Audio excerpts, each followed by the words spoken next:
Hello, everybody. Welcome to another Midwestern Marx live broadcast. I'm here for a very special episode today. We have the Marxist-Leninists of TikTok together. I'm talking to Comrade Rathbone here. So thank you so much for joining me, and I'll let you introduce yourself and tell people where to find you quick before we play the intro. Right now? Yeah, go ahead. Oh, Just, okay, I'm sorry. just so they know where to follow you. I'm sure everyone already knows. I'm Rathbone, and I am on TikTok at Rathbone Makes Music, and also YouTube. I'm really, I've been sort of pivoting away from TikTok and streaming more recently. So I've been trying to increase my audience on YouTube as well as Twitch. I'm actually streaming this as well, so we're kind of doing a joint interview, if you will. But so I'm on YouTube, Rathbone, and then on Twitch as Rathbone as well. So those are the three main spots, I guess, that I frequent. Absolutely. If you're not following him on YouTube and Twitch, make sure you do. I know that can be frustrating when people follow you on TikTok and not the other platforms. So help our boy get his YouTube off the ground. But we'll get into this right after the intro. High Sheriff Hazard is a hard man to be. High Sheriff is his only plan. He digs through pockets, takes what he can, for he's High Sheriff Hazard. He caught me one evening, and here's what he said. You look like a Russian, you look like a red. And if you're fond of your skin and your head, beware the High Sheriff of Hazard.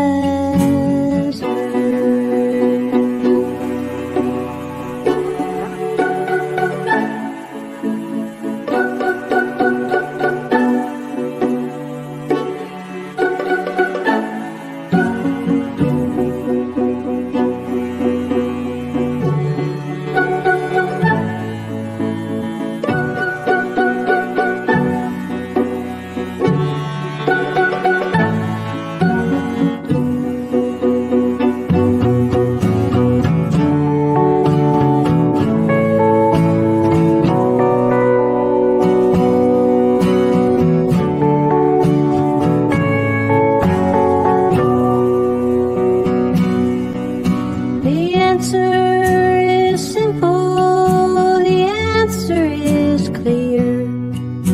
We all get together, ain't got nothing to fear. We throw the old bastard right out on his ear. Farewell to High Sheriff Hazard.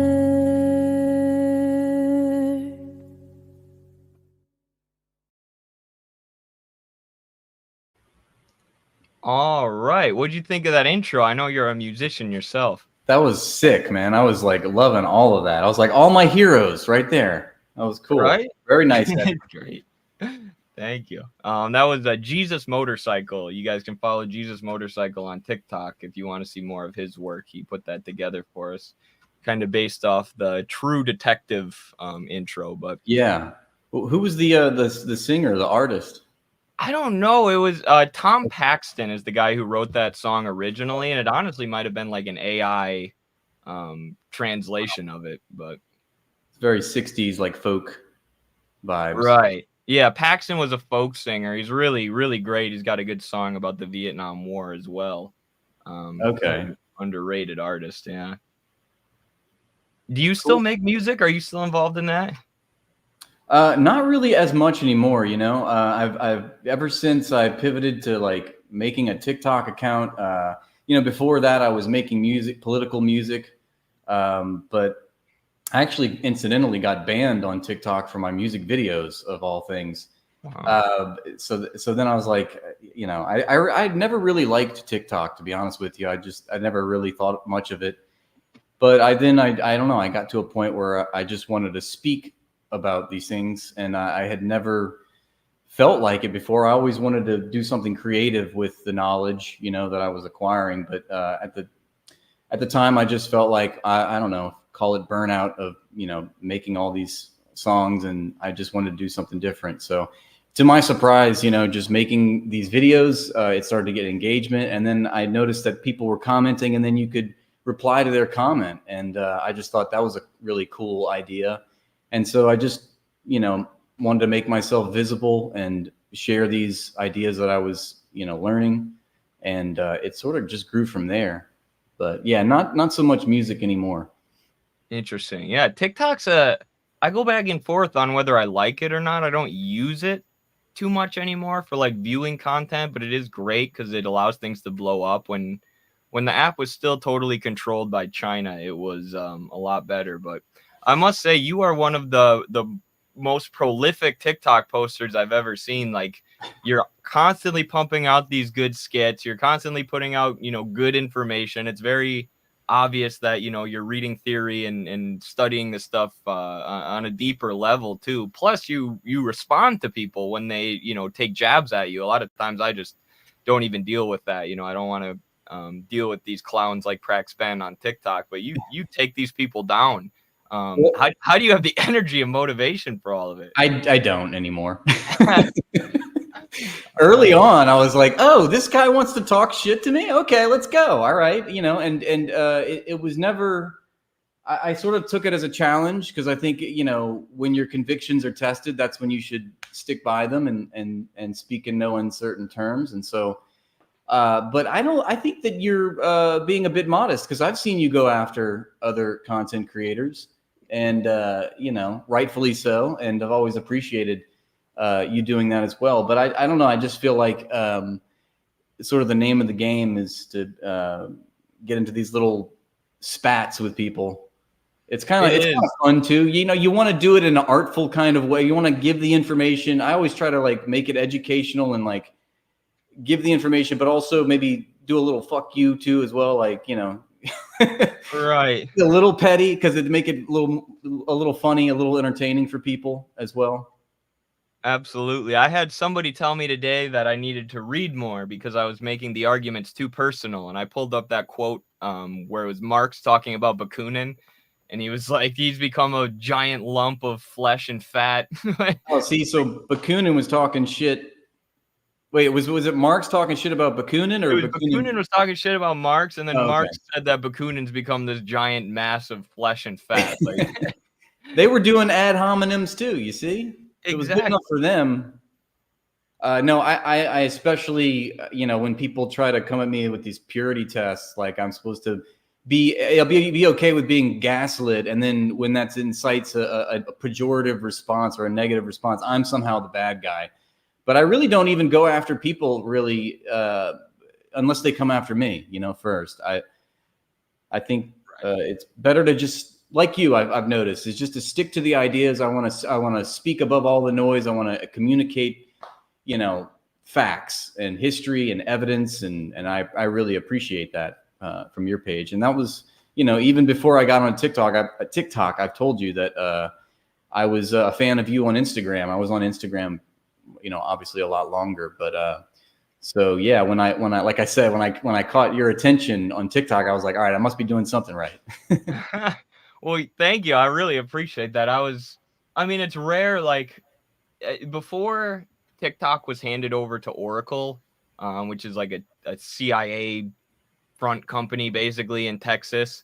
When it was still largely controlled by China, there was a huge socialist presence on the app. And for people who don't know, over 300,000 accounts were deleted, mostly because of the Russian SMO. And they were accused, accounts like mine were accused of being Russian propaganda. But there were a lot of socialists on the app, but it was very rare to see a Marxist-Leninist or someone who had really been diving deep into theory, or who was unafraid to take the positions against liberalism that you consistently take. So yeah, the more of your videos I saw, the more I was like, oh wow, he's super based, because sometimes people do a video that you agree with, and then you dig a little deeper into their account. You're like, they're kind of a lib. But the more I dug into yours, the more I was like, all right. Same, dude. There's more of us. Yeah. So how did you become a socialist in the first place? That's a good question. I think, for the longest, I think by degree is what I would say. By degree over time, for the longest time in my life, I was shamefully, I should say, a liberal.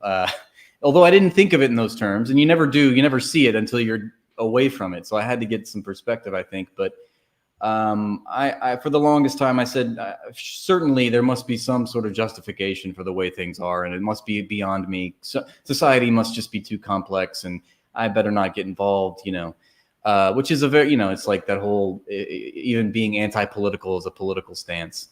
So I was a privileged liberal in that regard. And then, everybody that asks me this question, I always go back to COVID really changing things for me. And I don't know if it's just specifically because it might have had to do with two things. The fact that we had that lockdown.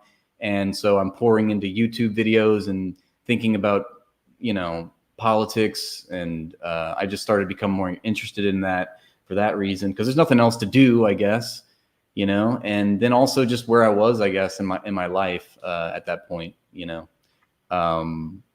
So we're all like looking for answers, I feel like, to explain why things are the way that they are. And so I just I would say COVID was sort of the turning point. And then I started becoming interested in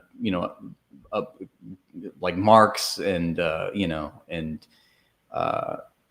just political books. I mean, Noam Chomsky was like a huge, like that, like when I first discovered his work, I was like, my mind like shit its pants. And then so it's not like I was a Marxist Leninist. I even would have cringed at that term, like 4 years ago. I was like, to ascribe my person, like, I still was like, no labels for me, thank you. But so I don't know. It's been a journey, I guess is what I should say. But I'm here now. I embrace all Marxism, Leninism.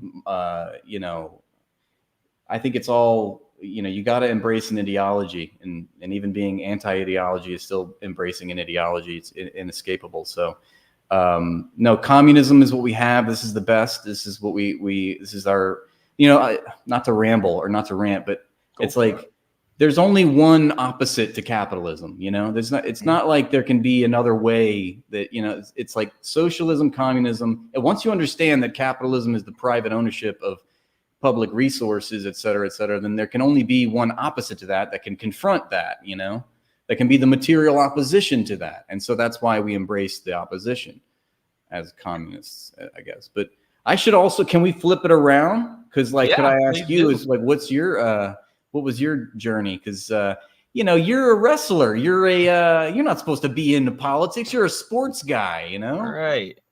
I think a typical meathead. You don't know what you. Right. I'm just gonna go vote for Trump and exactly. Call it a day. No, I mean, I think, and honestly, there's every wrestling tournament I go to now. This didn't used to be the case, but every time I go now, there's another wrestler who's a fan of my TikToks and a fan of my videos. That's so cool. It is cool. And I think it's a product of our material conditions too now, where like kids, aren't seeing a future for themselves really in this society. And even people who, socialists in this country have been traditionally considered not the jocks, not the people who play sports, but, more people who play sports are seeing no economic future for themselves. And they see how backwards and corrupt our system is. And they're taking a stand against it or looking to learn more about it.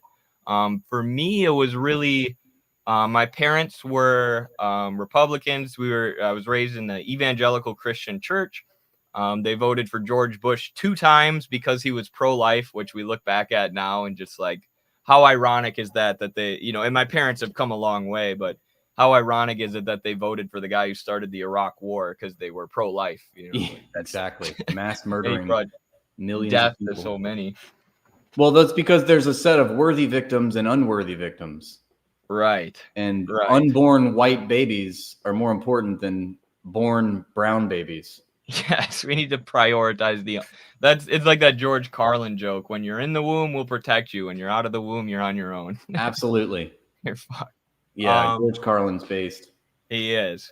But after that was 2008. Obviously, the financial crash happened. That wasn't great. But right after that, there was a Koch brothers funded governor in Wisconsin, where I was growing up and where my dad was a public school teacher, named Scott Walker. And I've since learned that Scott Walker was like the Koch brothers' favorite. He was their favorite politician because he had like no backbone. He would just do whatever they said. So he completely tried to cut the teacher's salary, $5,000, which he did, and bust up the public unions, which he was also successful in. And what he did, and what Fox News and the Koch brothers funded media did, was they preyed upon the fact that the private sector unions had been crushed in the 1990s in Wisconsin. So all these private sector workers had their collective bargaining rights destroyed. Obviously, their wages and benefits got worse. And then the government and the Republican media turned around and said, you know whose fault that is? It's the public sector workers. So they pitted the private and the public sector workers against each other in order to crush both unions. They said it was to fix Wisconsin's debt, which today is at something like $20-some billion. So they did not fix the debt, whatever that would mean. And the teachers went on strike. They protested, and at that time, Bernie Sanders was starting his 2016 campaign. So that got me interested in politics and got me to see how corrupt the system was. And I was going to college at the time, so I decided to study politics and met my professor who was a pro-China Marxist 8 years ago. And here we are. Okay. So you got the knowledge. So you cite one of your professors as being influential to you, and also obviously your personal experiences growing up. And how fitting that they blame the public sector, right? They always do. That's a tale as old as time. No kidding. Yeah, especially or blame the debt. Fearmonger about the debt when every country in the world runs a debt deficit. Whenever they talk about the deficit, that's such a euphemism, or it's a cover, right? Like, what are they're just like, I don't know. They always talk about the deficit like that's what we got to be focused on. Like that's literally, it's just like that's the cost of doing business, as I understand it. I mean, like you said, every country runs a debt deficit. Right. It's just based on it's because of capitalism and the way that the credit system works. And then they take that and say, well, we can't have any welfare programs because of the debt. Yeah. But we can do endless war spending, of course. Yeah. Endless money for that. I've been really interested in just understanding more about how the capitalist economy is organized and what sort of mechanisms they like. I really want to have a foolproof answer. Like, for example, I just finished this book, The Everything War, for it's Amazon's like Ruthless Quest. It just goes on about like all the thing, like why is Amazon bad, basically, and just all the little legal mechanisms that they have in place and how they fuck not only the customer over, the consumer, the third party sellers, even within Amazon itself, they're like fucking each other over because they got this cutthroat, mentality, and like different departments will vie over data, and it's all highly competitive. But what's interesting is that it's actually anti-competitive, the way that it's operating its business. But I don't know. It's centrally planned now. The whole economy is centrally planned, but on a capitalist basis. Like there is still competition between shareholders in different sectors of the economy, like you said. But there's another good book called The People's Republic of Walmart that shows they know, what products they need to have and how many they're going to sell in every area. Like they have the market basically locked down at this point, which is hilarious because Mises and these other libertarians claim that economic planning is impossible when economic planning has already happened under capitalism. It's just planned in order to keep banker profits and shareholder profits at their maximum rather than to maximize public utility. It's always planned. I mean, capitalism cannot survive without the nanny state, can't survive without a government insurance policy. It's funny because they love to project their own characteristics onto, you know, their political opposition. In this case, socialists are the lazy ones. They're the ones that require government dole, you know, live off the government dole. We hear they're so lazy. Well, that's exactly what. But let's see what happens when the government turns down Amazon for a government contract to fulfill whatever, like they did in the pandemic. They gave it to Walmart instead, and Amazon about started World War III because they didn't get awarded that government contract to resupply, what is it, the pandemic like equipment or something. But it's just funny that they love to tout. It's like it's privatize the profits, socialize the losses. That's what it all boils down to. But anyway, I don't know if y'all can hear that. I have some annoying sound alerts. I hope it's not interrupting the stream. But I don't hear anything. Okay, so cool. Must be good. Okay, so now you're a full blown commie. It's It took you what, 8 years? You said after was it? You still wrestle, by the way? Yes. I actually compete next week. Oh shit! So if I seem a little out of it or anything, blame the fact that I'm cutting weight right now. But oh, okay. but yeah, compete in Omaha next week, which will be fun. But I probably became a Marxist-Leninist, or started telling people that 4 or 5 years ago. When I got to college, I was actually in high school. I was really into this guy called the Amazing Atheist, who was he's considered maybe part of the quote unquote alt-right pipeline or whatever, because he does, the feminist wrecked compilations or whatever. But really, as a high schooler, I didn't fall for the people like Ben Shapiro or the people like Gavin McGinnis, because they weren't economically left wing. And what this guy, the Amazing Atheist, was he was culturally right wing and he was like a Bernie supporter. He wanted free healthcare and stuff. And that made sense to me. Then I got to college, kind of got rid of these weird feminist wreck to right wing cultural positions that had been put into my brain by YouTube videos and what's become known as the alt-right pipeline. I got really into Kyle Kulinski. So then I was a social democrat for 3 years, and then the 2020 Bernie campaign kicked off, and I worked for that campaign.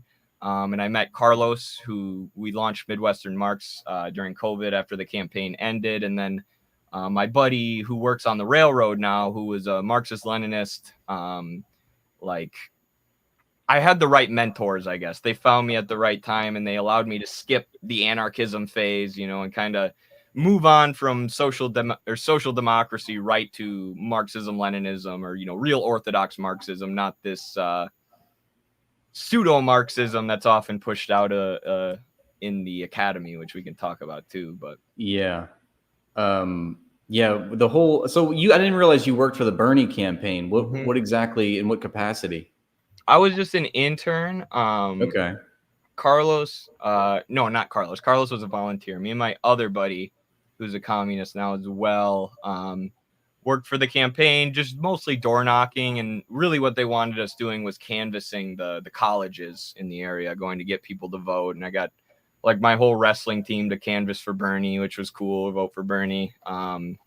And yeah, then that was in the middle of wrestling season, which was interesting too, going and knocking doors before practice and after practice. It was a lot of work, but it taught me a ton. It taught me a ton, the way that the media basically just swarmed him, and the whole Democratic Party swarmed him just for proposing, mild social democratic policies. Right. Universal health care. But it also taught me what's wrong with the Democratic Party, and a lot of the staffers on the Bernie campaigns were just careerists and, social climbers. And I didn't really realize that at the time. I thought everybody was just, trying to get health care for the sake of getting health care. But they're just trying to get a good position. They're trying to get well positioned to be somebody in the Democratic Party, I guess. Exactly. And a lot, I got offered a job with Biden after, and wow. The guy who was offering me the job couldn't believe that I was saying no. I know this isn't with your principles, but that you can put this on your resume forever. I'm like, I don't want that. I don't care. I know that would be such an albatross around your neck at this point. If you, Right. not to say that you couldn't have said, "Hey, look, yeah, that's where I was in this at this time," but I've changed my thinking. But yeah, that was such a sham, don't you think, that Bernie didn't get the nomination when it was some backdoor back channeling happening at the DNC, and I'm sure that must have been, I don't know, heart wrenching, depending on how involved you were with that, to see that, because he seemed like the popular candidate at the time, and obviously the higher ups said no. Dude, and the national news didn't even cover what happened in Iowa. Like, I've got videos on my channel explaining this, but like, everybody saw the Democrats, they saw the DNC collaborate with the Clinton campaign, and they saw the Democrats drop out on before Super Tuesday and endorse Biden. And now it's known that Pete Buttigieg didn't want to drop out because he was still polling pretty well, and they had Obama call him up and say, "Pete, you need to drop out. Do this for the Democrats. Do this for Joe. We can't have Bernie be the nominee. We need to beat Trump." Blah blah blah. So that's what got Pete to drop out and helped Biden get this big, landslide, shocking win on Super Tuesday that pushed him ahead of Bernie. But in Iowa, it was even worse, dude. There was so the app that they used to count the votes was from a company called Shadow. It was literally called Shadow Inc. And they were connected to the Buttigieg campaign, like funders of the Buttigieg campaign. And Pete had put all of his money into Iowa because it was the first state. So he basically put all of his bets on winning Iowa, and hopefully that'll give him enough momentum to then do better in the rest of the country where he was polling not well enough to win. So on the day of the vote, all of our internal polling at the Bernie campaign tells us that we won. And, if you go look at the election results now, Bernie won the most delegates. He won the most votes. The only thing that Pete won was this thing called state delegates, which mean nothing. They don't matter. They don't affect the election at all. But Pete won these state delegates, this meaningless count. So the app by the Shadow Inc. company crashes on the day that they're supposed to count the votes. So we're sitting at this bar waiting to hear that we won, and hours and hours and hours go by and they're not announcing it. And this is huge because the whole reason why Iowa is important is it's the first state in the primary, so you get a media boost. If you win, the media is hyping you up. So they took that away from Bernie by not announcing that he won. And then after the app crashed, the Pete campaign declared victory, and the media touted him as the winner of Iowa, even though he had less votes and less delegates. And it was just like watching. I was like, wow, they're never going to let us win one of these elections. They won't even let this Bernie guy through. You think they're going to let a communist through? Of course not. Yeah. Could they be any more obvious too? Right. That's pretty wild. I didn't know like all the details around it, but it seemed pretty obvious. But what do you think happened to Bernie? Is he there's just a muzzle on him now, and he's just completely steamrolled and turned into something we don't recognize? I think it took his soul. They took his soul, yeah. That 2020 campaign took his soul. Yeah, That was his moment right there.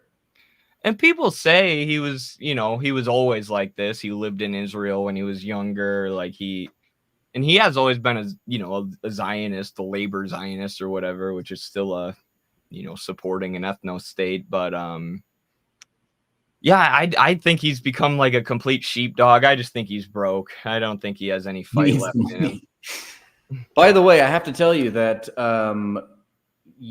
when I found out that you started Midwestern Marx and that there was this, organization that was, geared towards spreading, Marxist education, I thought that was just so cool. And it paired exactly with what I was reading at the time in this book, which was asking similar questions like where are our labor education, where's the labor education system? Where's our universities dedicated to the working class? And why don't we learn these things? Like, we've been completely prevented from, learning about our labor movement and our class history and all the tactics. I still, maybe you have more information on this.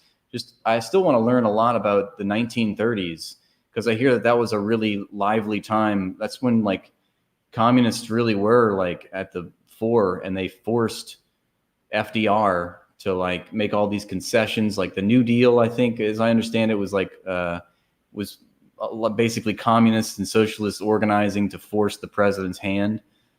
Yeah, it was a result of class struggle. It was Yeah. a combination of the fact that, I mean, the CPUSA claimed they had 1 million members at the time. It's probably less than that, but over 100,000 members, which is crazy compared to what we have today. And then the CPUSA was actually a real functioning communist party back then. So you had that. You had the labor movement, all these strikes in the 1940s as well. After World War II ended, there were more wildcat strikes in the U.S. than at any other point in history, because people wanted to keep the gains. The workers wanted to keep the gains that they had made in World War II, when there was this expansion of industry, which was, central economic planning, the government using central economic planning to invest in infrastructure, and it gave all these people new jobs, even though they were producing weapons. So can I interject with the phrase Keynesian economics and sound like a smart guy? Is that basically what you're talking? Yeah. Yes. So Keynesianism, basically revitalized the U.S. economy, and they wanted to keep the gains that they had made. And then the other thing is the Soviet Union. The U.S. felt the pressure of the Soviet Union, where if our workers had worse conditions than their workers, then that would prove that socialism is superior. So that was part of the Cold War rivalry. So the U.S. created this Keynesian welfare state to take care of people. And since beginning in the 60s, 70s, and then really taking off with Ronald Reagan, Clinton, is the era of neoliberalism and the crushing of the organized labor. Right. So, what was your main motivation starting what was I guess you said you started with Carlos, your friend, and y'all started Midwestern Marx together. And what was the main like thesis there? The motivation was just to start a institution devoted to Marxist education, I guess. I mean, that's what y'all did. So. Right. Yes, that was the goal from the beginning. I mean, it started kind of as a paper, like we were going to do a journal. Okay. And then I started doing the TikToks, and those just happened to blow up, when I was bored during COVID. And that kind of has been the basis, for building up the Institute itself. I mean, it took me honestly, it took me months to realize that there were other people involved, because you were just like the face of it, So like, right. I just associated, okay, he's this Midwestern guy and he loves Marx and he's sharing and he's educating people, and that's pretty cool. You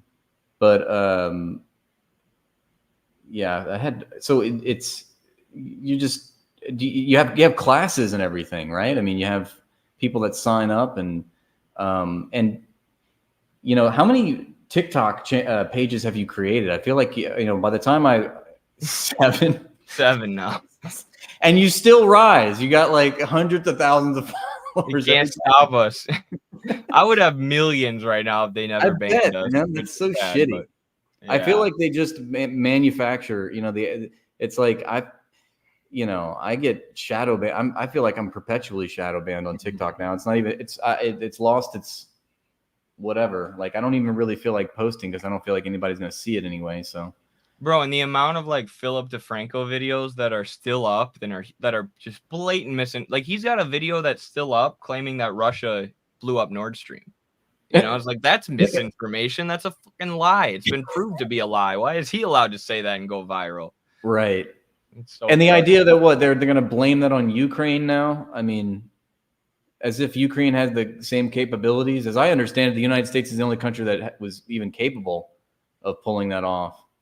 Right. And if Ukraine did it, it's U.S. weapons. Right. And with the support of U.S. intelligence. Exactly. And you'd think that more people would be smart like us two that would understand that the United States is at war with Russia via the proxy war in Ukraine. But people just, you're just a Kremlin apologist, dude. You just love Putin somehow. I don't get it. That was how I really knew you were based. The SMO. I was like, okay, this guy gets it. And of course, then all the people come out, you're a Putin puppet, you're a tanky, blah, blah, blah. And you're just like, I don't give a shit. What I'm saying is true. Yeah. It's nothing you haven't heard either, I'm sure. Yeah, I mean, it's all the same, which is nice, because at first I felt like it was, just me. Like, I was the only big, real Marxist account on the app. But it's cool now to see other people pushing the same thing.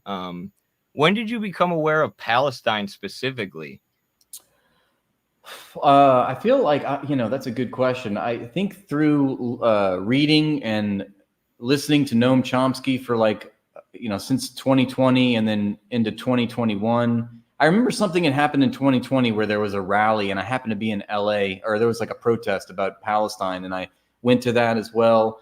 And I had always just, ever since I knew about Palestine, I knew that it was an example of United States imperialism ultimately, and that there was a genocide basically happening there, and how awful. Like I sort of understood that to be similar to what was happening in Yemen, which, as I understand it, was the worst humanitarian crisis before October 7th. I guess they trade off on who's the number one worst humanitarian crisis. Is it Gaza or is it Yemen? But I always understood that it was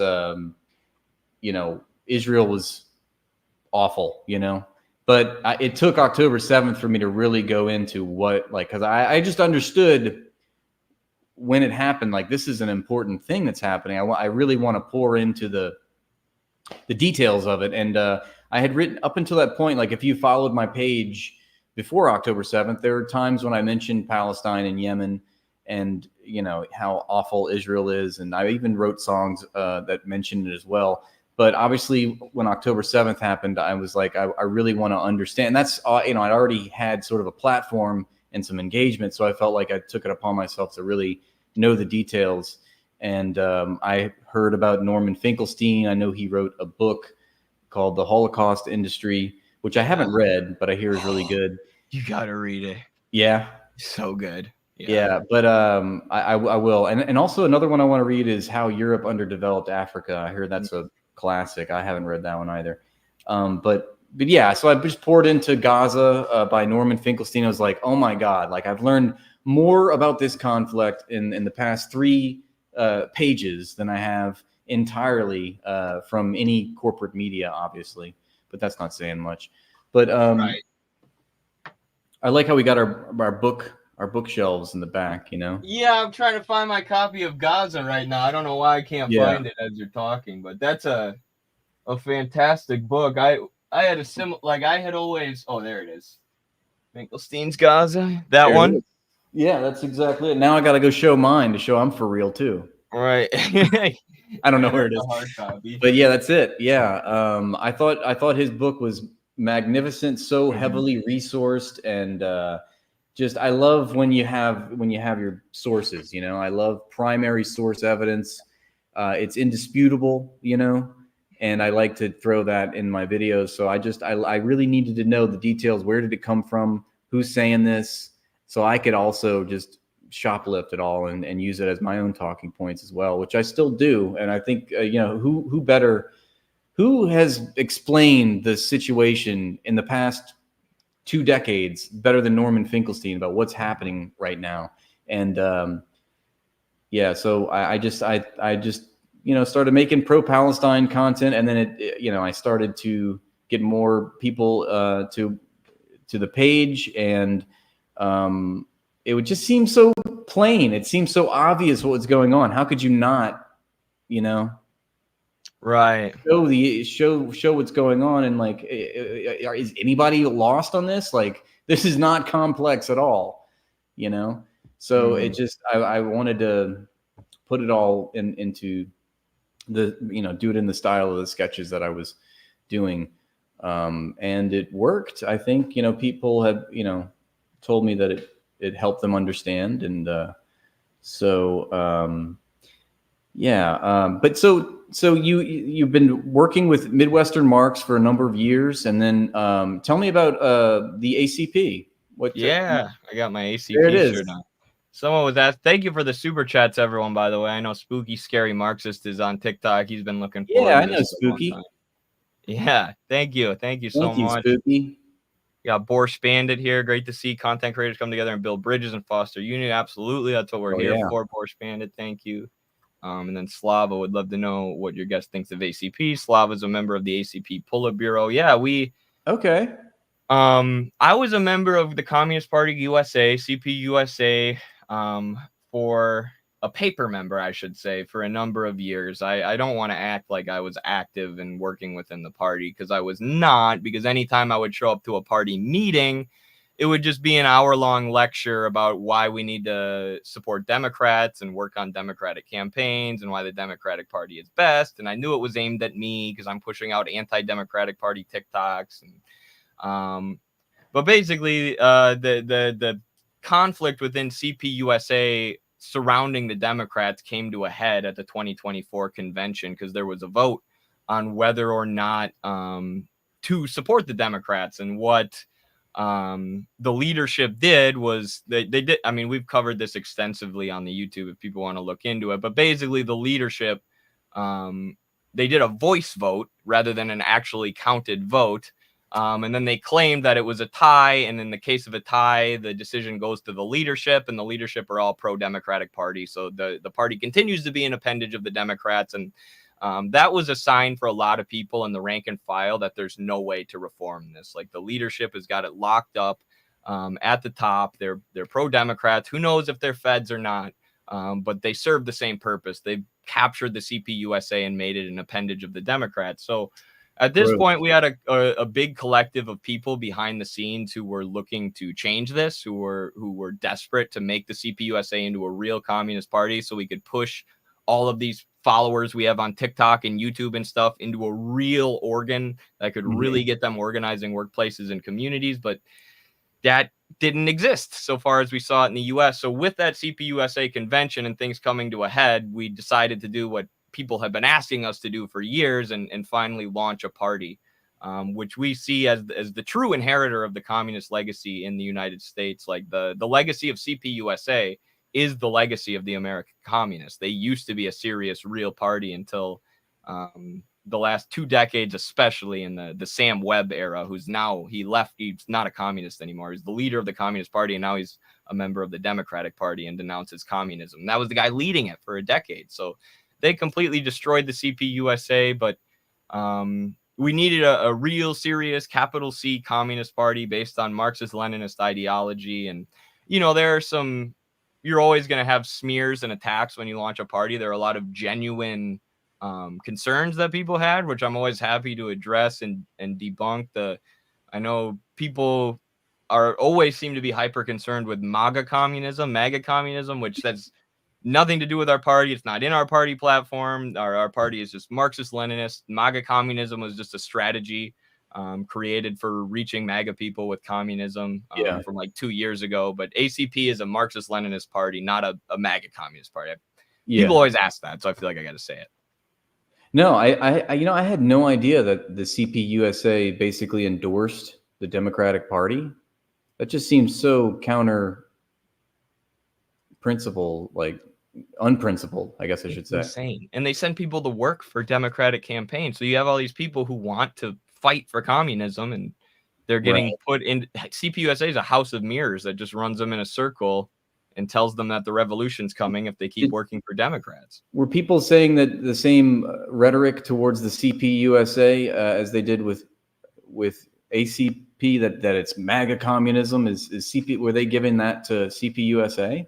No, that's just because of some of the people associated with ACP who were on board with MAGA communism. Yeah, I thought maybe it had to do with the fact that, you're referencing, the United States, or that's because it's got the word America in it, that it must be compromised, like a Make America Great Again or an American Communist Party, but or the CPUSA. I don't know. But that's I really had no idea. I'm still like, learning. I feel like people are all constantly attacking me because, like, oh, you're not organizing, you should be doing this or that. And I feel like I have a lot to learn. I'm learning in real time. I'm basically opening myself up to, as you are, as we all are. We're opening up our lives and our journey.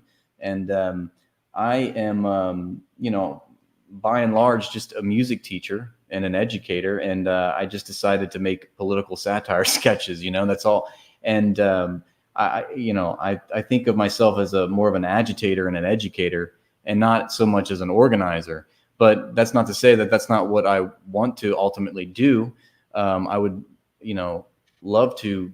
I think that's what what we need is to have more organization, and so, and I just think that it boils down to actually keeping, our critique to the actual criminals of society, the actual capitalists, not get, caught up in all these cultural issues, culture wars.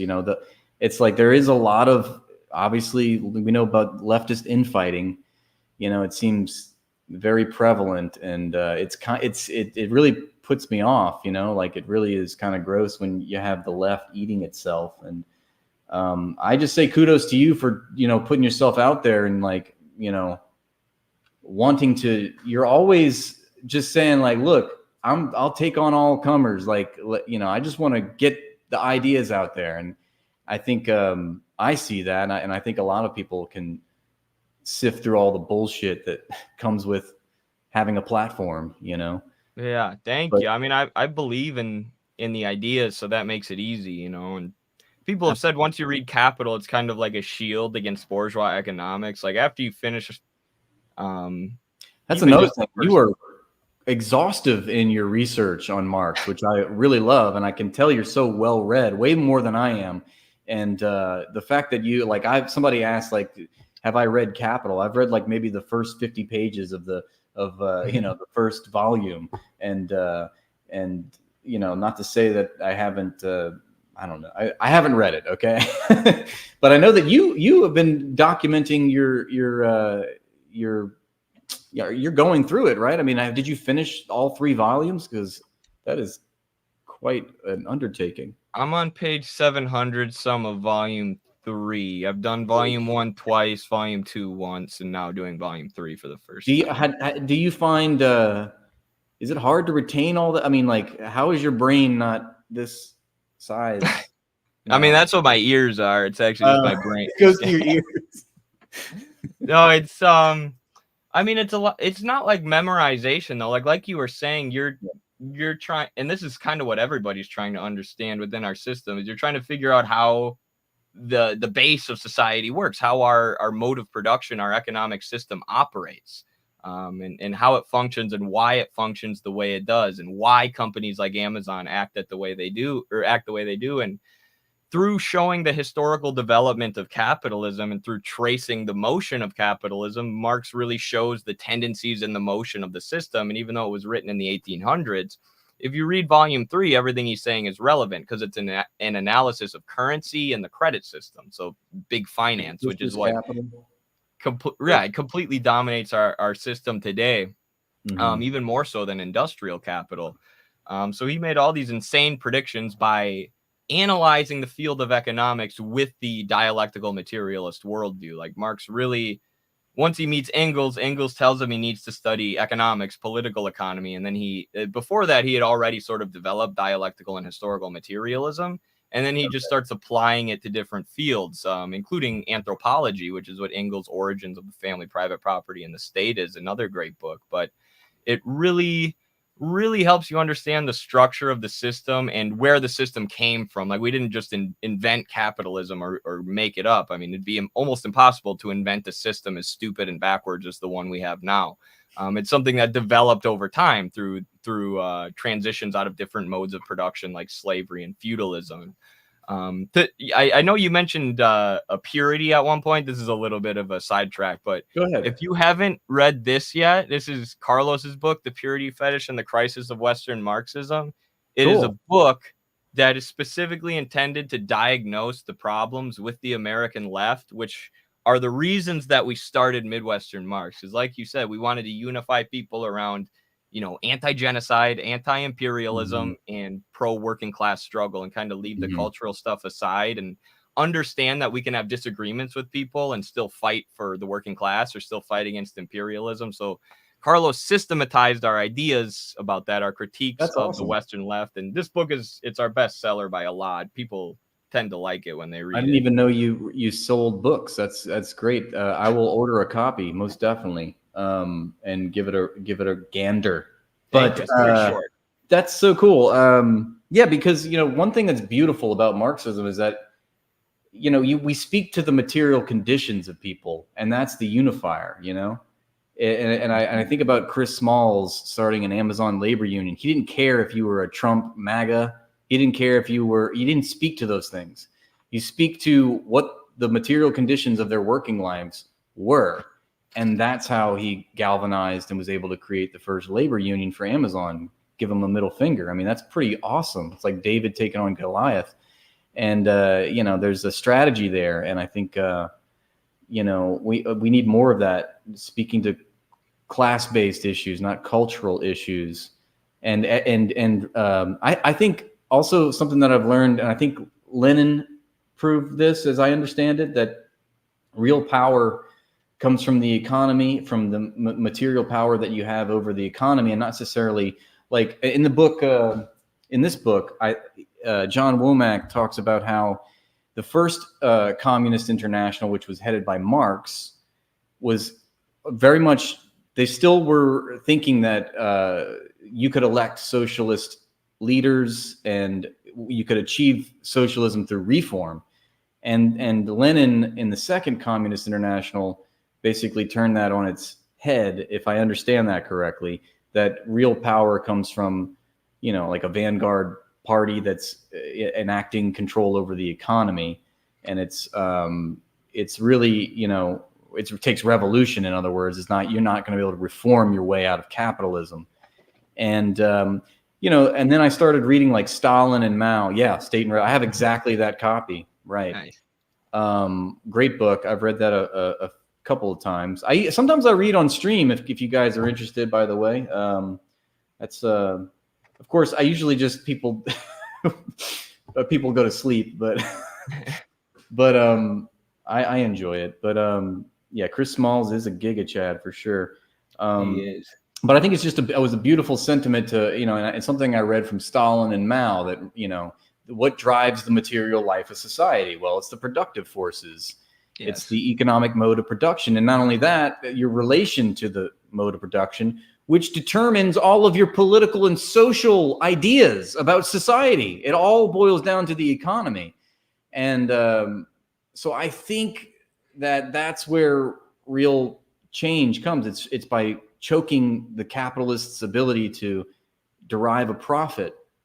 It's like you have to speak in their language. They only understand dollars and cents. And once that's why I love the Houthis. I always say, shout out to my homeboys. I want to be a Yemeni pirate one day. It's my dream. It's not too late for me. But, they're disrupting the global supply chain and doing what every responsible nation should be doing, which is imposing a partial blockade on a country that's committing war crimes.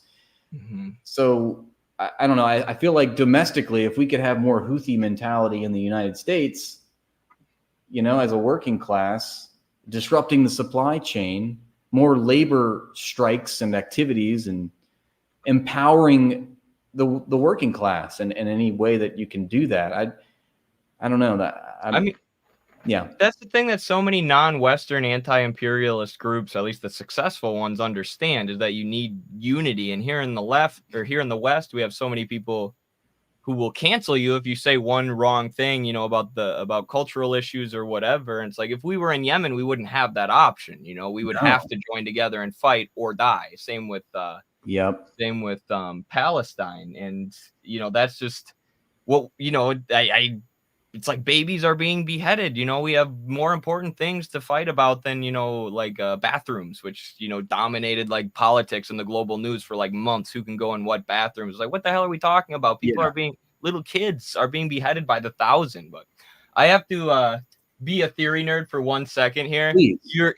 You're correct that Lenin makes the argument in this that you can't just take hold of the ready-made state machinery. You can't just take hold of the capitalist machinery. Yeah. He says instead the machinery needs to be crushed by a revolution and rebuilt as a worker state. But that idea did actually originate with Marx and Engels. Lenin draws that from Marx and Engels.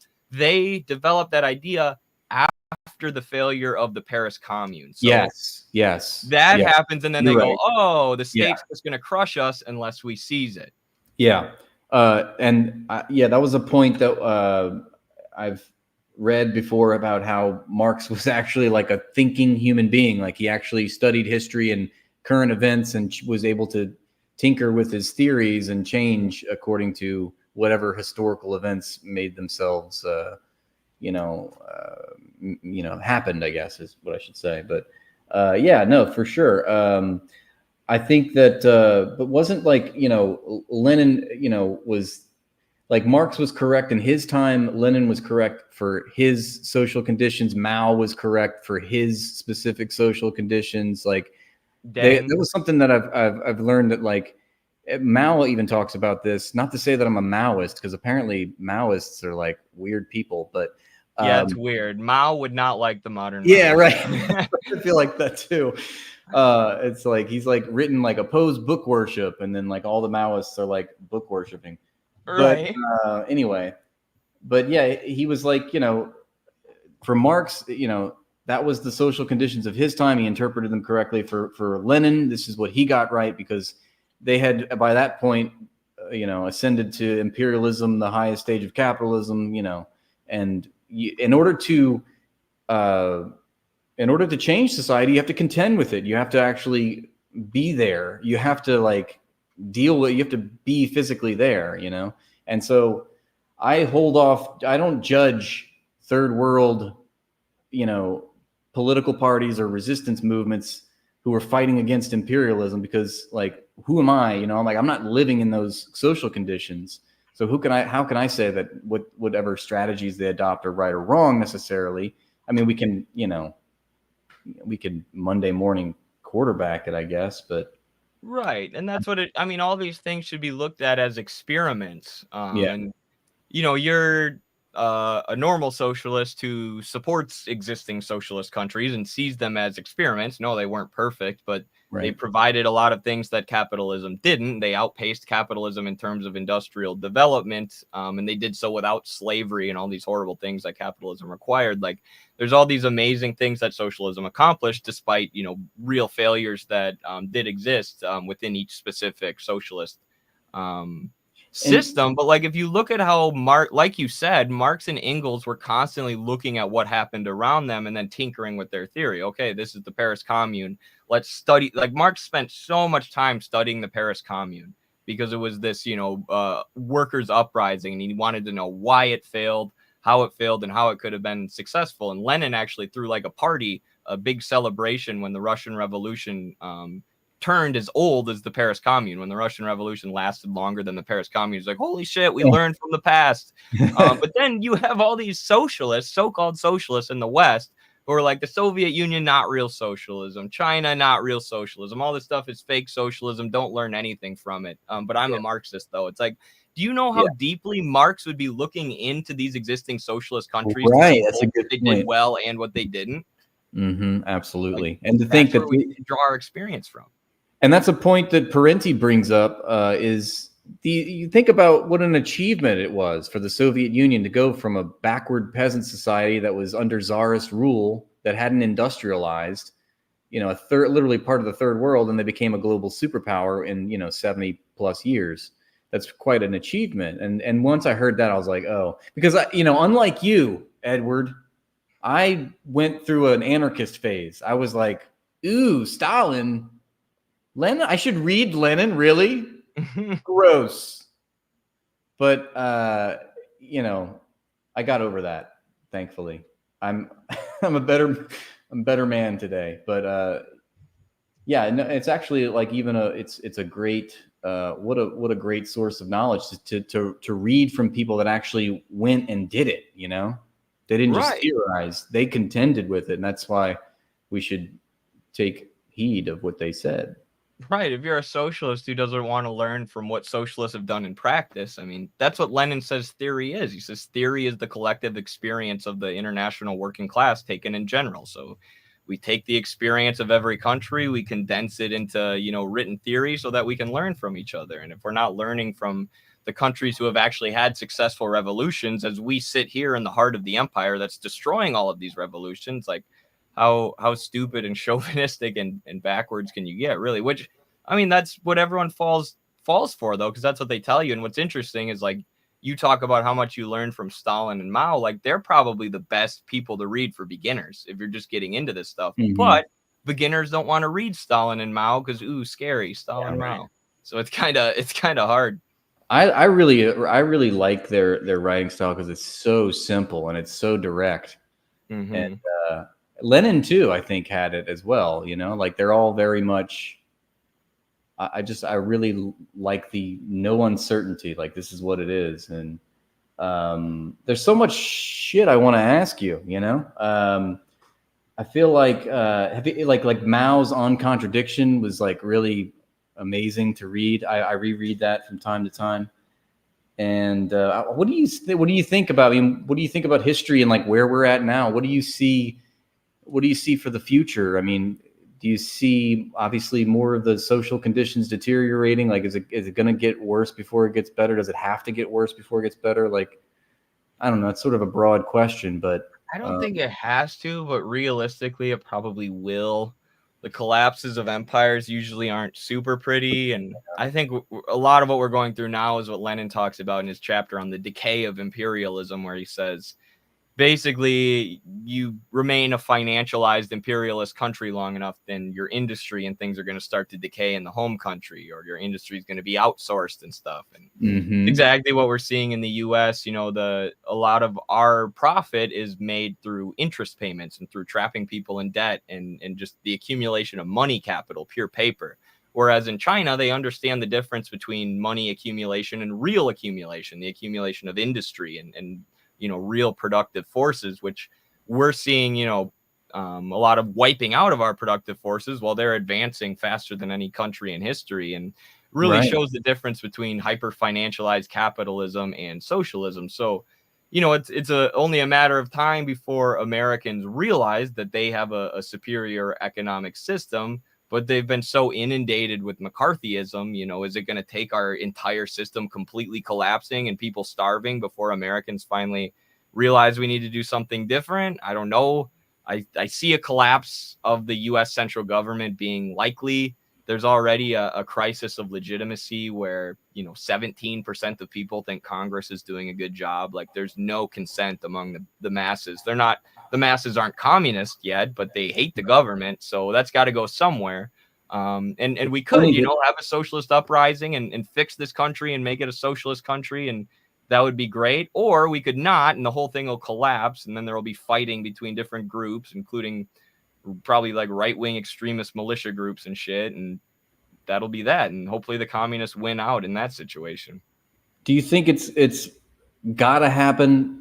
The United States working class. I mean, obviously, think of how monumental that would be if the working class actually took control of the government in the United States. But, or do you see it more likely that it happens elsewhere, and there's like sort of a domino effect? I think, I mean, both, because BRICS it's slowly but surely creating an alternative financial system to the IMF, World Bank, US dominated financial system. And the IMF and World Bank were created with the Bretton Woods system and with the CIA, you know, near the end of World War II. So that was when the US established this, you know, global dominance, and you no longer have these warring imperialist powers like in Lenin's day. You have this one unipolar hegemon that's kind of made the European power subservient to it. And that's what we've had for the last 70 years. But now that's starting to change. And US dollar dominance is starting to go away very, very slowly. You know, the petrodollar is still a very real thing. But what do you say to people that say that BRICS is nascent imperialism? That's so fucking stupid.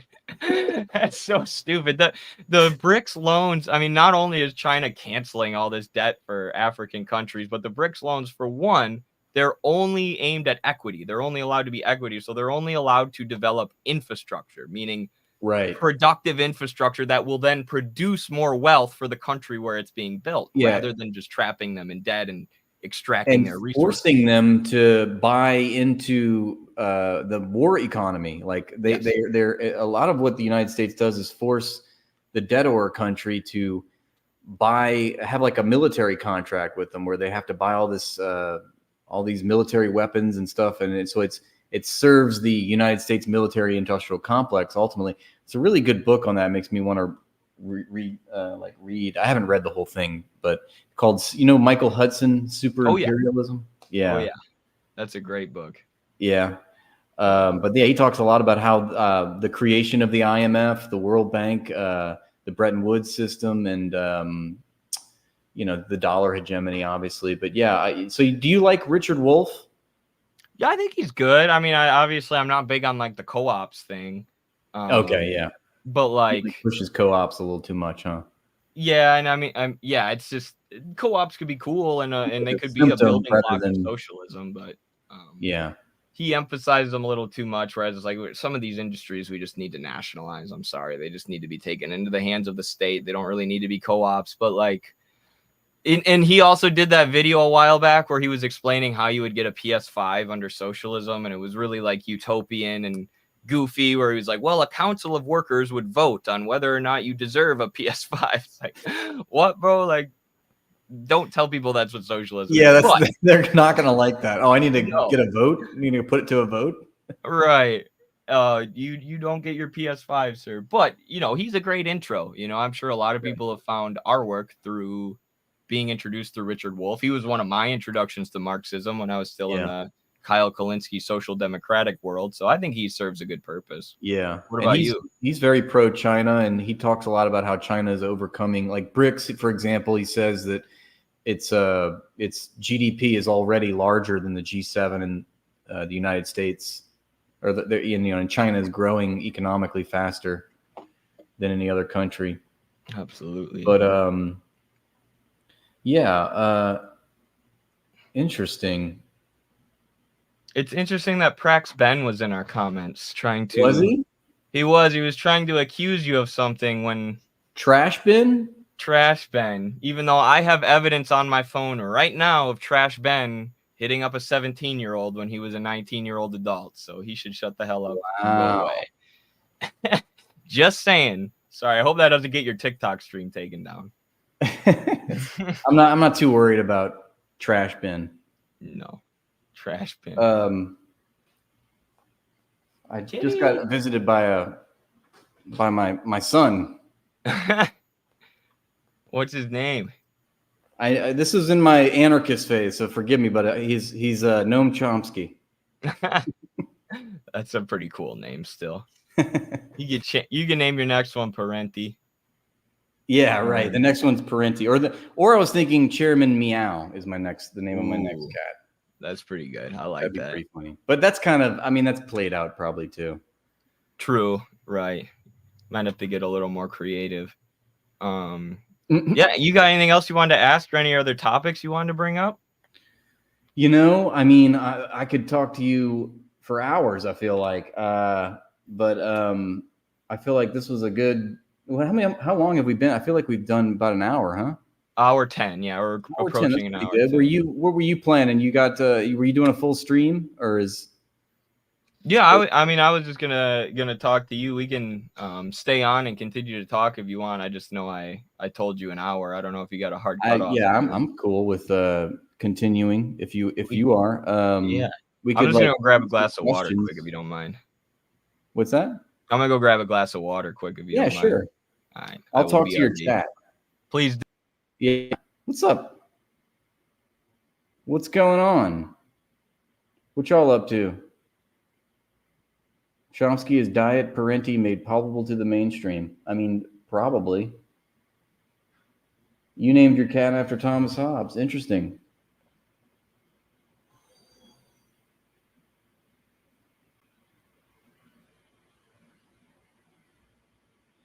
Okay, let's see. So you guys say we should keep going. All right.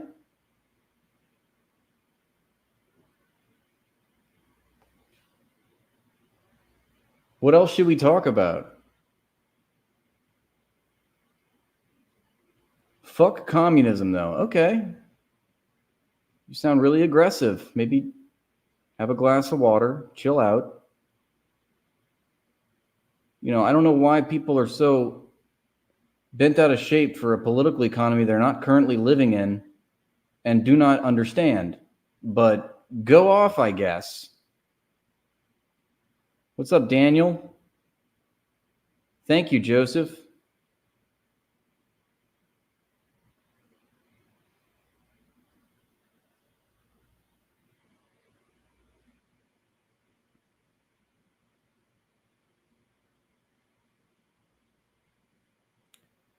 What are my comedy heroes? George Carlin, I think, is my favorite comedian.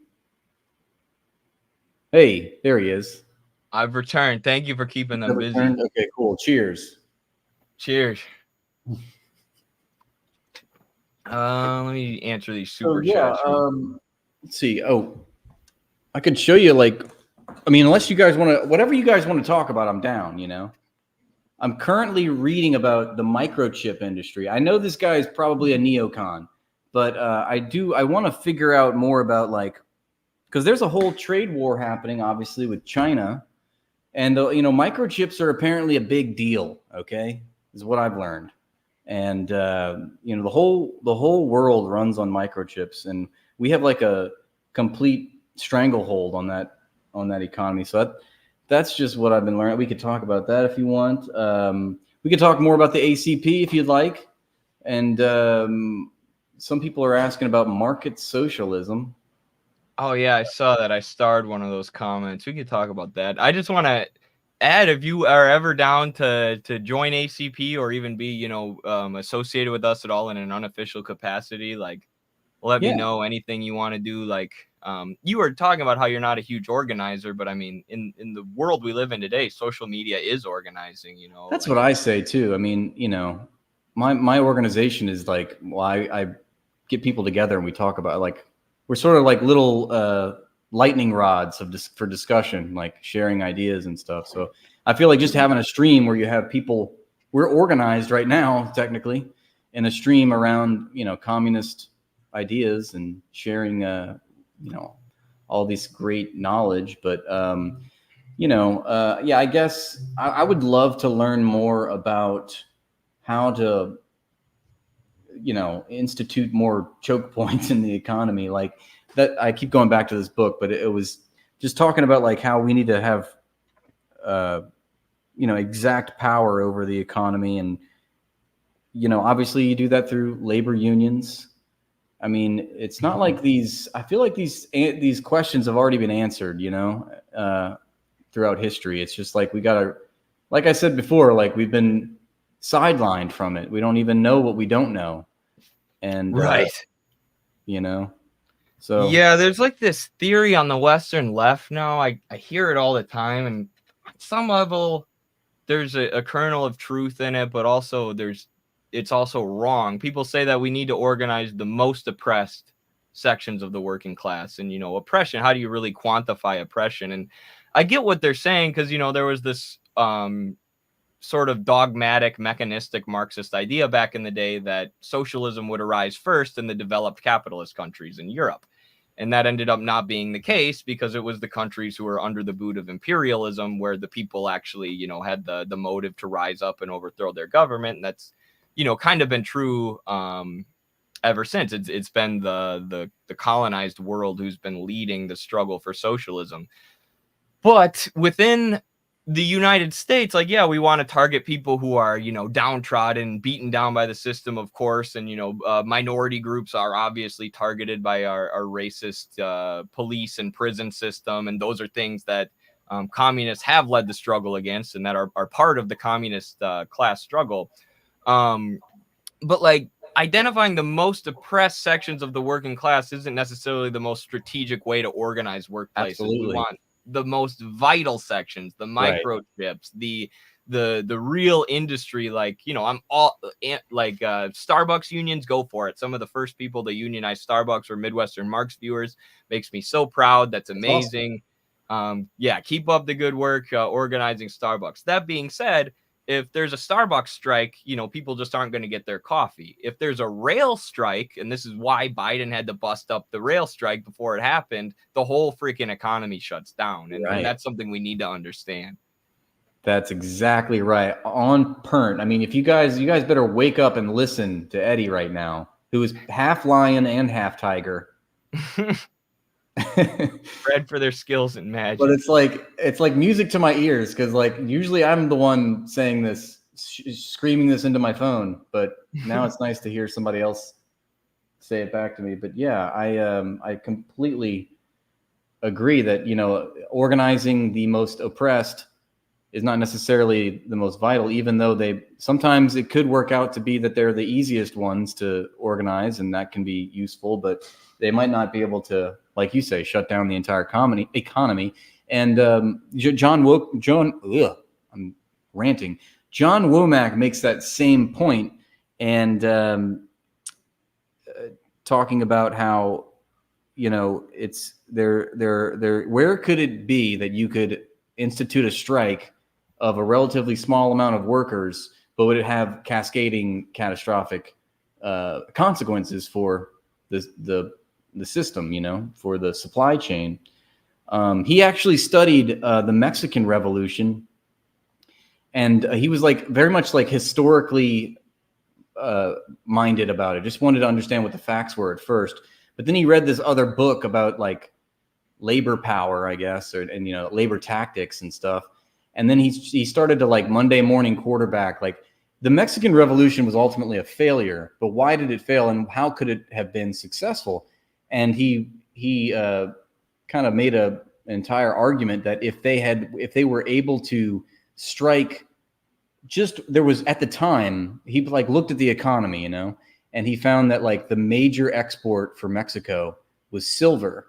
And silver exports was a huge source of revenue for the governments, for the Mexican government.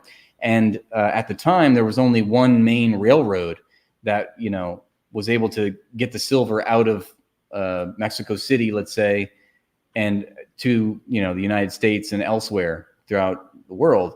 And if you shut down that railroad, you could effectively force a political crisis.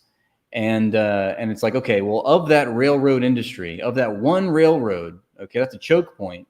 It's like a point where there's a lot of outputs, but maybe only one input. It's sort of like how we think of Amazon sortation centers today, or Amazon distribution centers.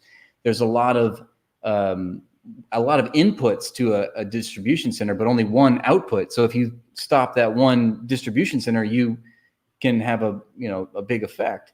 And it wouldn't take that many workers to do that. But he found that there was 450 dispatchers, that if you organize a strike, you could shut down that railroad operation, because if you didn't have dispatchers, the trains would run into each other and it would just be catastrophic. So I don't know. That was pretty enlightening to me to learn. But yeah, that's super. I mean, the guy who actually got me into Marxism now works in rail for that reason, and he's been I was so excited when I heard you talking about this topic on your live once, because this is the kind of stuff he's been saying forever. We've started calling it the pressure point theory. There are pressure points within the economy that you can hit, and I had something else to say about it. It slipped my mind now, but I think the ACP, I mean, let's fucking blow that shit up. Let's get that big, Yes, let's do it. I mean, and to your point, in our area, one thing I want to do, we're publishing our first theoretical journal at the ACP soon, but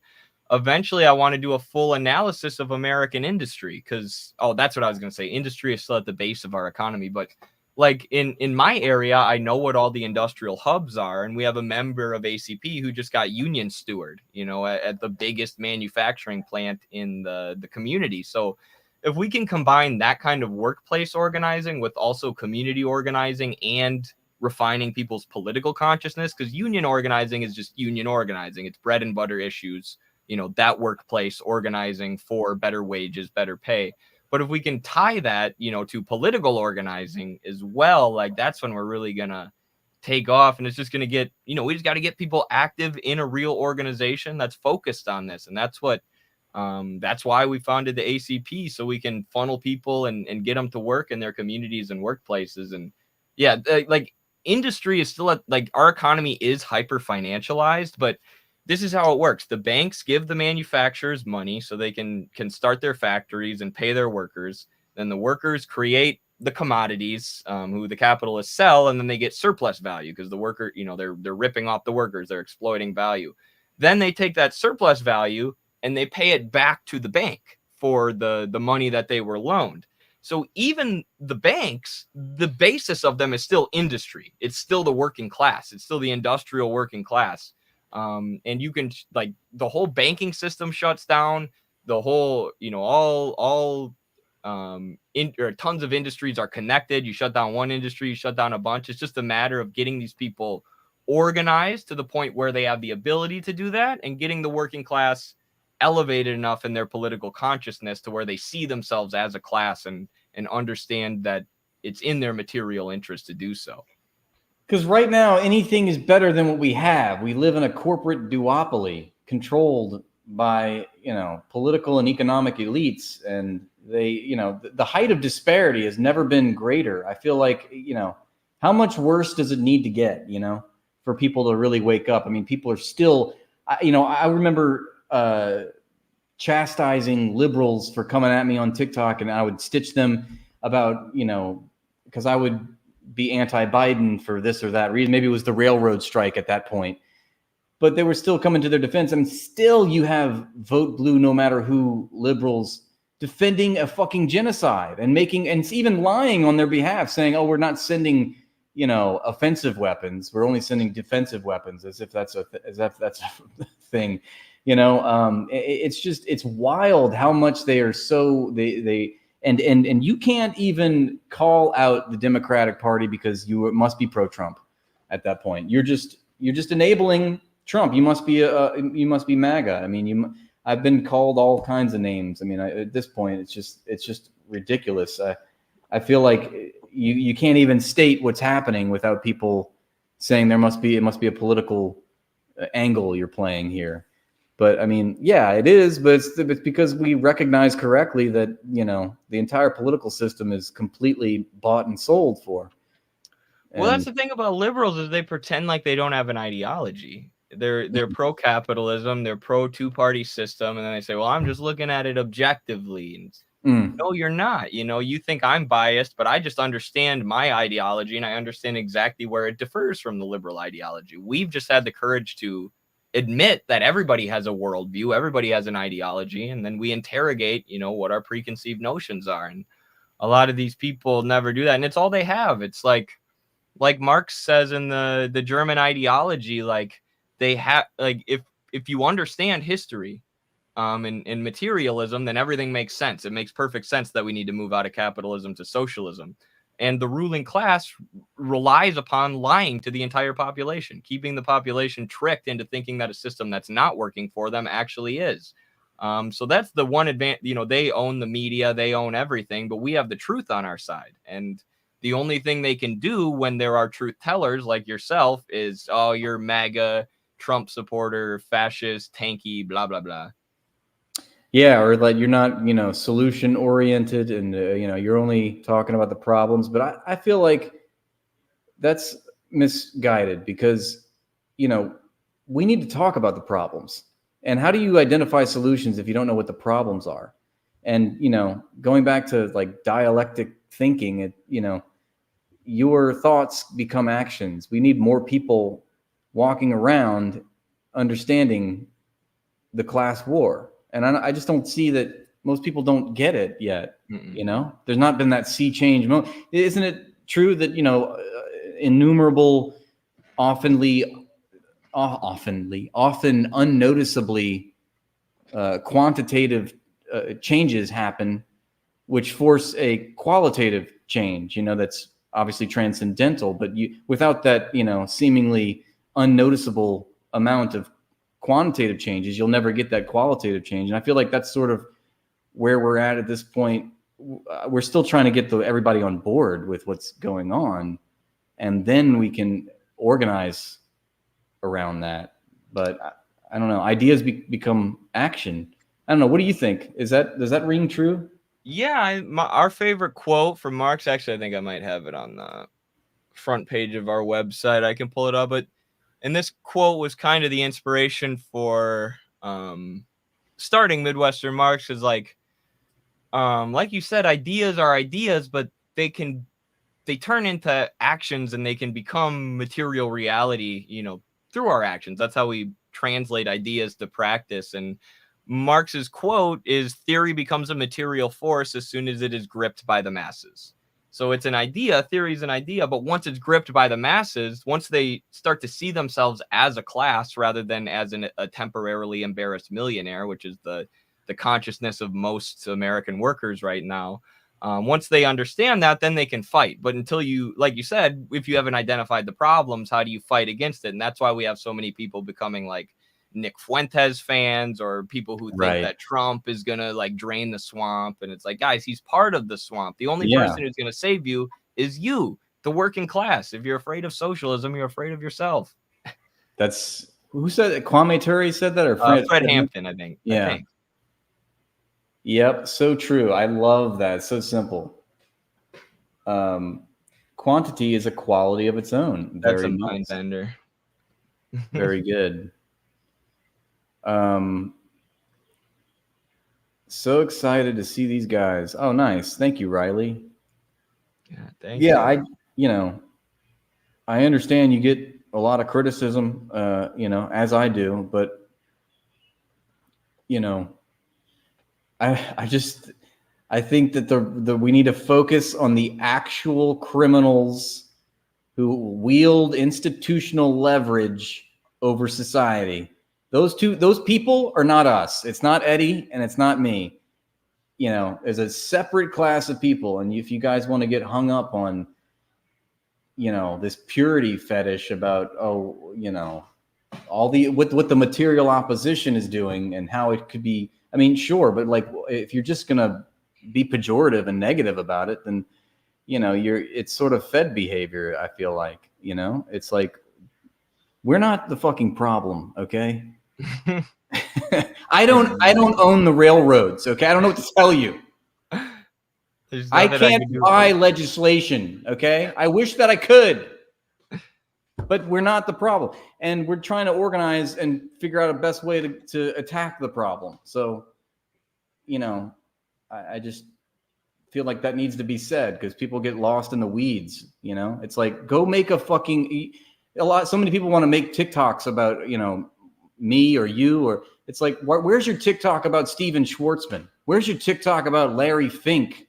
Where's your TikTok about the actual people that we have, we're in a class war with, But, exactly. And I can tell just from hearing you talk that you're not terminally online, that you're not spending all day on Twitter and these leftist bubbles, because you're not familiar with the nonsense that they say and what they have to do. Because like you said, we're just here trying to figure out what's the best way forward. What's the best way to, build the best society we can and fix all these horrible problems that we have now. But they have to accuse you of not being genuine. They have to accuse you of being a secret fascist, or, just secretly trying to infiltrate the left on behalf of the CIA. The amount of things that get back to me, I'm like, wow, I had no idea I had that much power, or I didn't know that about me. Wow, I'm funded by Qatar. That's great. Well, you went there, so clearly you're funded by the government to visit another country. It's like, people need to touch grass, okay? There's a whole fucking real world out there that, you're getting lost in all this. I mean, read theory, that's great, but like, there's also like an actual world that you must contend with. Right. When we were deciding how we were going to process people into the ACP, we were like, talking about what kind of tests we should do to judge where their theoretical knowledge is at. And eventually we're like, well, let's figure out where people are theoretically, but let's not bar them from the party, if they have basically the right idea, if they're anti-imperialist and pro-worker, so long as they're willing to do the work, so long as they're willing to get involved in their communities. Because, Carlos is my colleague and buddy and co-founder of Midwestern Marx, is the head of the education department at the ACP. So you can take people who know no theory and teach it to them. right? But you can't take somebody who knows all the theory but refuses to go outside and clean up trash in their neighborhood or organize their workplace. But so what's most important is being willing to do the work, and then you can learn from that. And that's how we process people into the ACP. If you're willing to work, come on in. We'll teach you the theory stuff later. Yeah, and if you don't, you're fucking going to the gulag, bitch. Exactly. You're going to the countryside, to where the dunce cap. Yeah, it's shit. I just had a thought and I lost it.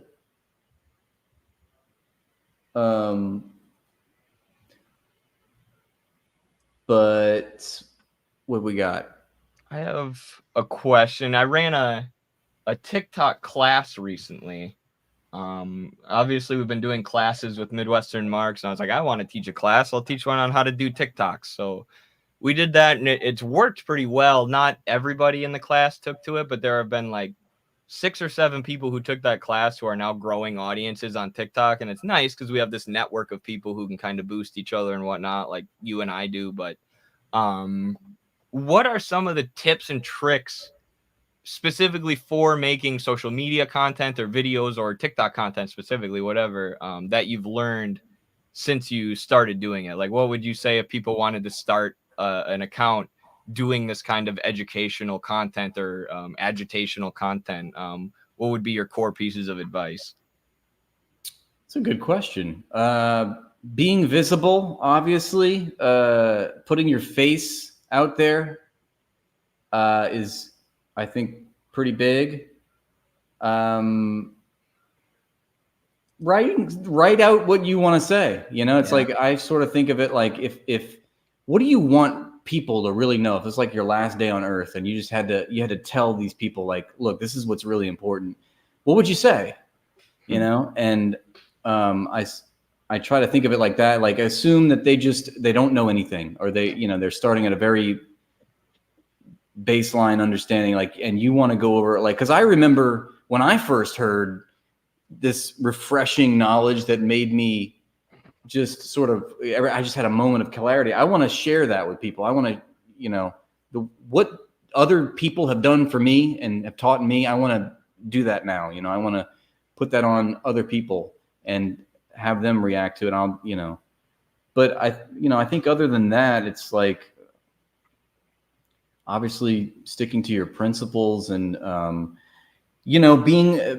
trimming down to the fucking millisecond, leave no fat on the bone, like whatever, TikTok is an amazing editing software. I mean, it's the best, and I give it credit for like it being so intuitive and understanding, it's like far better any video app, way better, especially the editing with it. You have that's a lot of power. That's a lot of tools. I'm just using, like, you have a voice and you have an iPhone, you have social media. If it was 100 years ago, perhaps we would be distributing leaflets, but this is the political, agitation propaganda of our age is using the tools, that we have, that the capitalist gods gave to us so graciously.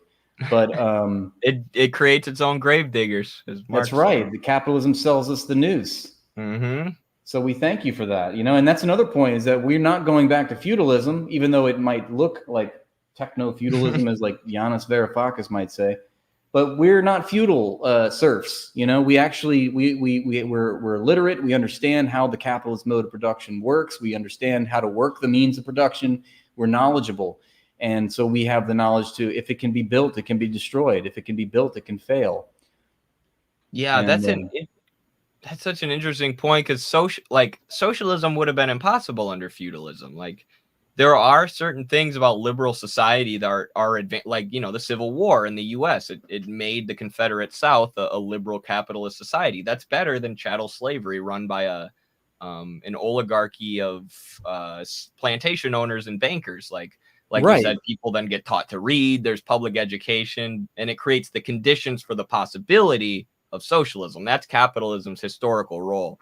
Develop the productive forces, create the possibility for socialism. Right. And that's a beautiful point. You just one-upped me there. You got to it before I did. But the fact that there was a capitalist revolution, right? I mean, the fact that the bourgeois were a revolutionary class at one point, right?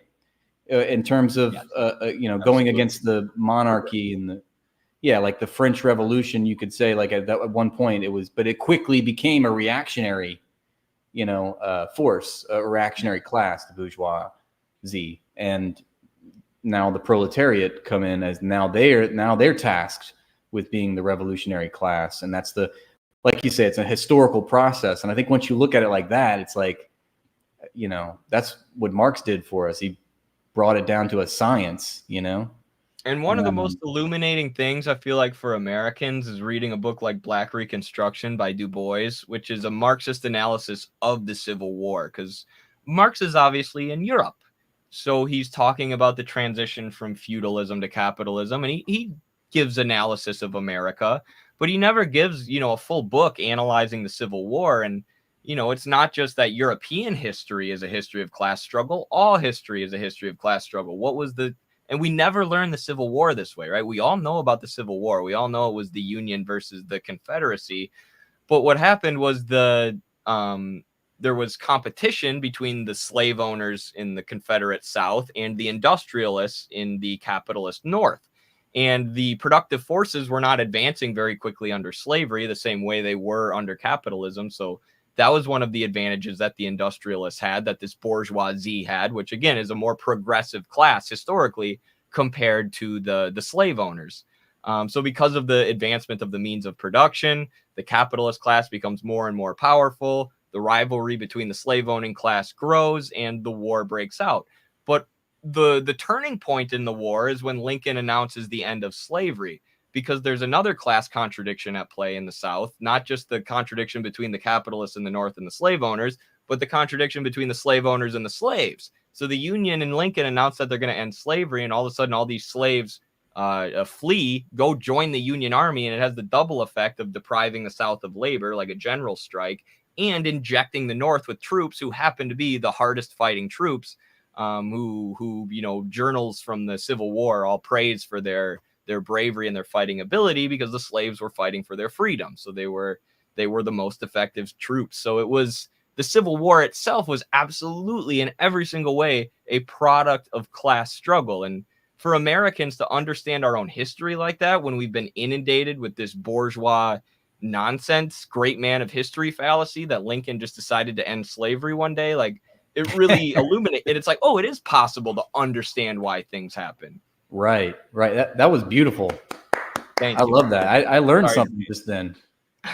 I love when you break down the contradictions, Yeah, it makes it all make so much sense. And that's what we're all looking for, is an explanation, really. Yeah. What the heck is going on? I feel like I should have prepared more questions and stuff, but no worries. I ran through all of the ones I had prepared. So are you prepared for your match? When's your next wrestling match? You said, I feel really good right now. Okay, good. Next weekend, so it's coming up quick here.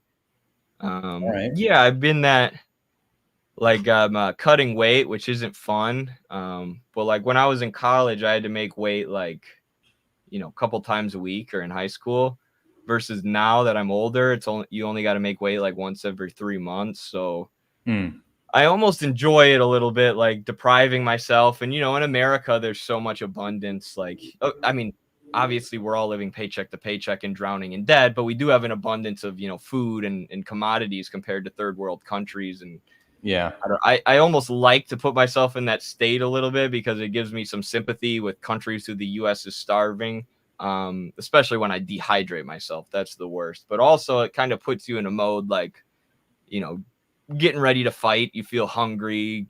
Staying hungry. I agree. I like to work up an appetite, But hey, it doesn't seem like just such bourgeois decadence to say, oh, I like to work up my appetite. Like, as if you got people suffering from a famine halfway across the world because of our policies. But what do you say to? I thought of a question. What do you say to people that say, "Well, we just got to get money out of politics"? if we just get money out of politics, everything would be fine. What do you say to that? I would say you hear that? I hear that. I do hear that. Yeah, Yeah. it's I mean, it makes sense. I get where people are coming from, but like the people who own the political system right now are those with the money. It's the ruling class. So how are you going to get the political system to change that, to fix the system without having some kind of revolutionary uprising where power is seized from the people who have the money? It's impossible. You know, the Supreme Court literally legalized bribery in 2011. They're not going to go back on that. Was that with the Citizens United? Yeah. Yeah. Yep. The was just like full fact that our government is captured by special interest lobby groups. You know, but I think that like everything takes money. Like separating, it's like, how do you separate politics from an economy? It's called the political economy of capitalism for a reason, you know? Yeah, here we go. There's some fucking theory shit for you guys. Yes. So, I mean, this is the main failure of liberalism. Like that was the French Revolution. The French Revolution was like, we're going to have democracy. Rather than having the divine right of kings, these lords who are, you know, supposedly ordained by God, we're going to use reason, our own rationality. This was the Enlightenment to vote for our political leaders. And what Marx says is that doesn't make any sense because whoever controls the means of production is going to control the politics. They control the media. They control the money. They control the sources of making money. They control the resources. How are you going to take the politics from them? Which is what I like to go back to, as Herr Stalin once said, that, you know, the productive, and he was obviously quoting Marx and Lenin, but the productive forces shape political and social life, and your relation to the production, you know, shapes your everything that you think of, you know, about society, what is possible even, which I find illuminating. And that, I feel like that's sort of what you're speaking to here as well. How that, you know, who owns the means of production? That's what it all boils down to. And I think it's really beautiful to understand that every society that has ever existed has had a working class. It could be no other way. You know, in order to have a society, you needed a group of able-bodied workers who were able to create commodities for human consumption. It was only, and another feature of every working class is that they always produce more than they can readily consume themselves. Yeah. So there's a surplus necessarily. And so it's, what do we do with that surplus? And I find that, you know, in a capitalist society, the surplus goes to the capitalists. It just goes to private owners who don't work. And in a socialist society, the working class would decide where does that surplus go? What does that put to, you know? So that was, I feel, I like that little chart you pulled up. That's, Thank you. Yeah, it's pretty illuminating. Is that superstructure? Yeah, the base and the superstructure, and the base always determines the superstructure. But there are at times, as I understand it, times where the superstructure can then influence the base as well, depending. They condition one another. Yeah, like the media. You know, the media is capitalist media because it's owned by capitalists. Because capitalists own the means of production, they own the base. But then the media lies to the working class and tells the working class imperialism is good and capitalism is good. So it maintains the base. It maintains the capitalist mode of production, tricks people into not rising up. And this is, the superstructure will always be controlled by the owners of the means of production. Like, you can't give the means of production to Bill Gates and Bezos and allow them to own all the food, water, factories, machinery, and then say, well, we're going to have a political system that works for everyone. No, right. The people who own everything are always going to use that wealth to control the political system. Absolutely. So let's pair that with, you know, the election cycle that we're going through right now. Like, what possible, you know, agency do we have as American working class people when the government is captured by special interest lobby groups who lobby on behalf of transnational stateless corporations, you know? And it's like, how do you tackle that behemoth? And, you know, I think obviously the working class has power in numbers, but we're just not all on the same page as to how society is organized. And, you know, I guess, you know, that's not too surprising considering just all the things that you just said. They control all the art, the culture. It's sort of giving me Antonio Gramsci vibes, you know, like the capitalist hegemony, the cultural hegemony of capitalism, and how that shapes what we think is acceptable, the terrain of acceptable ideas. you know. Because one of the things that really, like, Gramsci's so important, because the Marx wasn't really alive for the advent of consumerism, really. Like, he talks about commodity fetishism and stuff, but advertising only really blew up in the early 1900s after Marx was gone. And Gramsci does all of this analysis of the media and you know, the culture that's controlled by the capitalists, and how they use that control of culture in the media to maintain the capitalist base, the mode of production. And it's such a vital analysis, especially for our world today, after, you know, all these advancements in digital technology, where we all have TVs, you know, in our hands. And it's just so sickening when I learned that from Gramsci. It's just like, I mean, a great analysis, and it's just like, it made me so mad. Like, they not only colonized our land, I mean, I'm white, I know, but you know, the country that is the United States colonized land, resources, our labor, but it also colonized our fucking minds. You know, it colonized our ideas about society, and that was like really gross. And you see it everywhere. Everything is just so. Every movie that I watch, every song that I listen to, I have to see what's the class nature, what's the class based analysis of this, like what is it promoting, you know? Right. Because if it's just pro capitalism, like you miss me with that bullshit, you know?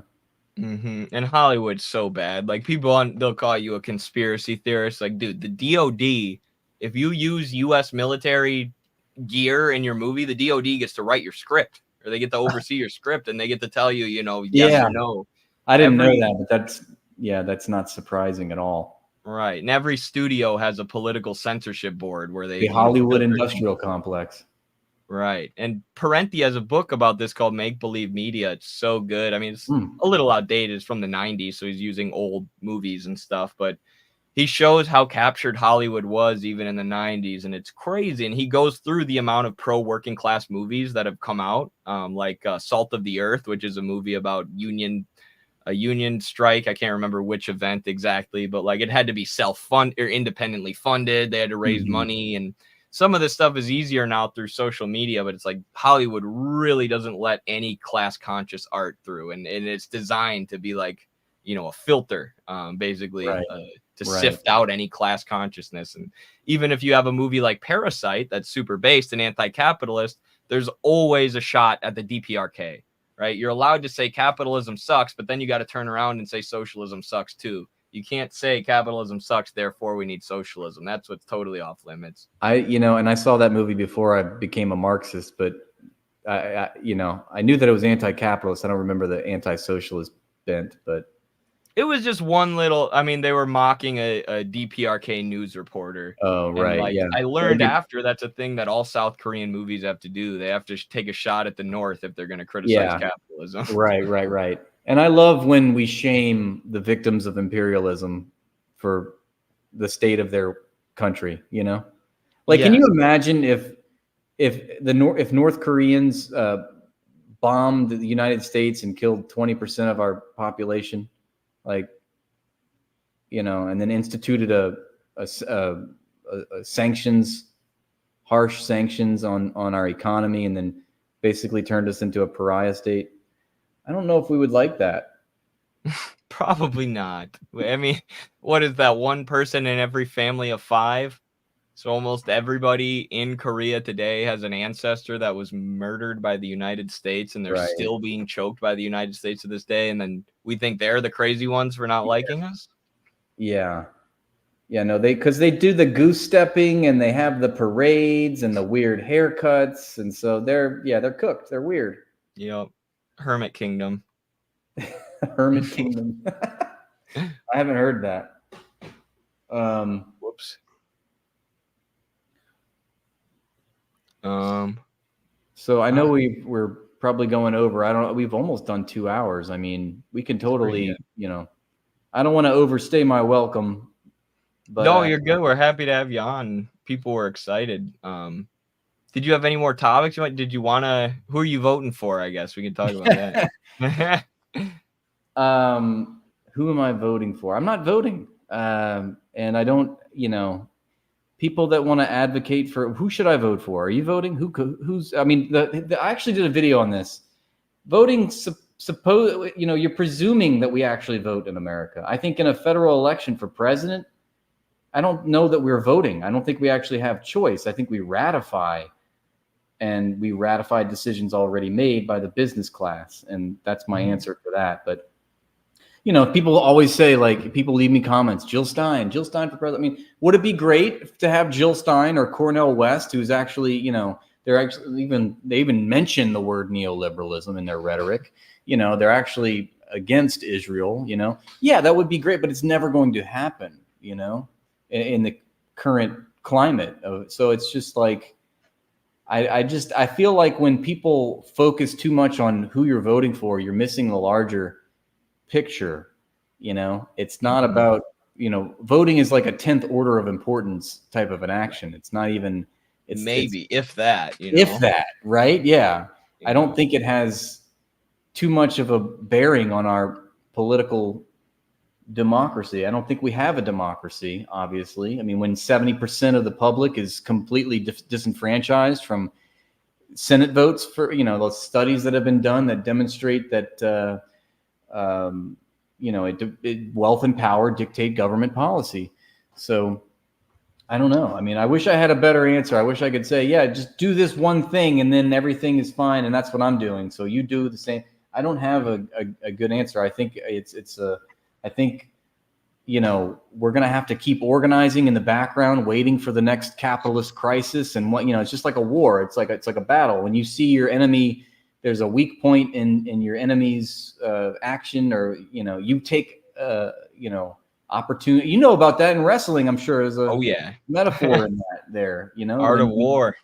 Yeah. When your enemy is weak, that's when you attack. That's when you go on the offensive. And then when your enemy is strong, you defend. So, there you go. 90% organizing, 10% voting. I mean, when it comes down to November 4th, and that's the thing that you have to do, then you can do that. I'm not discouraging anyone from voting. I just don't think I want people to just more so understand how their society is organized. I want them to be educated and understand what the problems are. And, before we can talk about voting, Right. I mean, I'll go vote third party or not vote. I haven't decided yet. I don't care at all like you, but I also don't care if people say they are going to vote. Because like you said, I just don't think it's something we should spend that much time on. The only thing I'm opposed to is communists spending their time working on campaigns the same way I did in 2020, because that time could be better served building a vanguard party, which is what we need in the long term. And, we're not there yet. We have the ACP. It needs to be built and grown. And I'd rather have people getting organized in their communities, bringing good people into a vanguard communist party rather than spending all this time on the elections, which is the problem with CPUSA, is they're calling themselves the vanguard party while they just tail around the Democrats, who are, of course, part of this two-party imperialist, neoliberal pseudo-democracy or fake democracy. And I might go vote for Jill Stein. She's pretty based. She continues to run, even though the Democrats call her a Russian asset every year, which I respect her not backing down to that. But is the Green Party a vanguard party? Is the Green Party the party that's going to organize? Like, our keys right now are organized workplaces, organized communities. And only then can we start talking about, a real revolutionary movement. Is that what the Green Party is doing? Or are they just running, another campaign every 4 years and kind of doing what they do? I would argue it's more that, which is fine, respectable. But what we need is the vanguard party. What we need is the ACP, people organizing their communities, people organizing their workplaces, elevating workers' class consciousness so they can understand their position within the economy, like Rathbone said, and then giving them the vehicle to actually do something about it. The ACP is in its early stages. Left-wing communism and infantile disorder was written, I don't know, a handful of years before the revolution. Like, things weren't, super organized and revolutionary in Russia in the lead up. But, there are decades where weeks happen and weeks where decades happen. And we just need to keep our focus on the workplace and community organizing and not get distracted by the bread and circus bullshit, no matter how enticing and, dramatic it might be. And it's not a very sexy answer, but it's like, it's the more honest. And, like I said before, it's like we communists must be organizing in the background, waiting for that next time to strike when the capitalist mode of production inevitably breaks down, as we know that it will do. It's becoming increasingly, more frequent over the years. And just expect more fucking train wrecks, I guess. And yeah, who knows what the next crisis is going to be, man. Not looking forward to it. But I don't think that the onus is not on us to give you a foolproof plan, and like the onus should be, we should focus on the criminals of our society. The onus should be on them to demonstrate their legitimacy to us, and if they can't, then they should be dismantled. It's not on us we don't have the power. So a lot of people act as if we should have everything spelled out for them and know the blah, blah, blah, blah. And the point I want to make is that that's the people in power's responsibility. It's not our responsibility. We're not the ones in power. We should that onus should be on them. And if they can't demonstrate it, we should dismantle them, but and reconstitute it from the bottom up. But I want to always talk to other working class people. And speak to them about the material conditions, and screw all the cultural bullshit and this idea of like voting our way into a social movement or social revolution. That's a pipe dream. And I want to speak to working class members of society directly and educate them, and because the $1 trillion PR industry knows perfectly well that's what, why do they spend so much money trying to influence what we think? I mean, it's vastly important. Okay. They wouldn't spend all this money if it wasn't important. Yes. So it's like, we're just us talking here and educating people and getting them to think. And I don't know what other people's capacities are. I don't know what part of the industry you operate, or, but you have some capacity, you have some talent, some skill that you can put forth and use it in a class conscious way. And this is what I'm doing. This is what Eddie's doing. We're using our skills. We're using the resources that we have available to spread this to other people, and hopefully mobilize more people to organize within their communities, like you're saying. And I think that's just like, it's not a sexy answer. It's going to take time, obviously, but it will come. I do believe that communism will win. Yes, people can't. The other thing they try to induce us with is nihilism. They try to make you think another world's not possible. Oh yeah. I had this epiphany when I was at the Lincoln Memorial reading about the Union soldiers. I'm like, they really fought for that. People really left their homes and fought a war to end slavery and move the mode of production forward. And yet we think capitalism's eternal. No way. Yeah, right. No way it's eternal. So don't be nihilistic. And like what you said is so important. Everybody in our audience is going to freaking love this interview because you're speaking our language here. But like you said, they wouldn't spend so much money or spend so much time suppressing us and deleting our accounts and pushing propaganda if it wasn't possible for us to win. Right. It becomes, in a liberal democracy, as we find ourselves in, it becomes hugely important for the political apparatus and, the people that control the institutions to make us behave a certain way and to get us to, instill their values onto us. And because we're not being, necessarily beaten down, like we're not being huddled into camps as of yet. At least, I'm sure you could break that down and show how there are certain social groups that are being brought into camps. But I'm just saying, by and large, it's very important to control what the American public thinks and is possible. And we have to push that further. We have to open that Overton window up more, Right. It's like that Zizek theory that Hazeldine's been repeating, that liberalism is almost more pervasive when it comes to brainwashing you because you think you're free. Yeah. Liberalism is like, I think that's a huge point that you just touched on. Like, liberalism is more dangerous than than outright fascism, because at least like fascism, you know what, it's very open, it's very blatant, but the liberalism is more insidious. It's more Machiavellian, and I think that's more dangerous. You know, a wolf in sheep's clothing is still a wolf.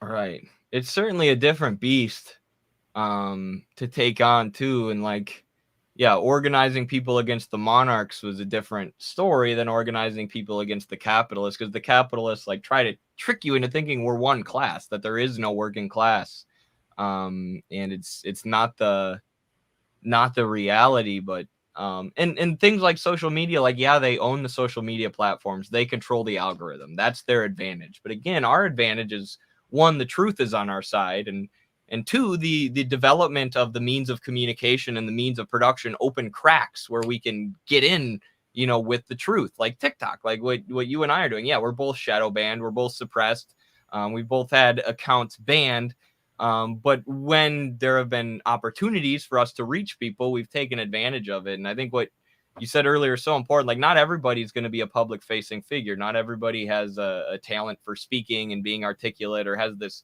inner desire to share knowledge with others that you and I seem to have. But people do have other skills. There are tons of people who work with Midwestern Marx who don't want to do that, but they're good video editors, right? And it's just like getting involved with a collective organization where you can put your own efforts and your own skills towards workplace and community organizing. Like, that's the key. And everybody, like you said, everybody's useful, everybody's got skills, and what they want you to feel is nihilistic and depressed and I have nothing to offer and there's no point. It's not true. Yeah. You do have something to offer, and there is a point.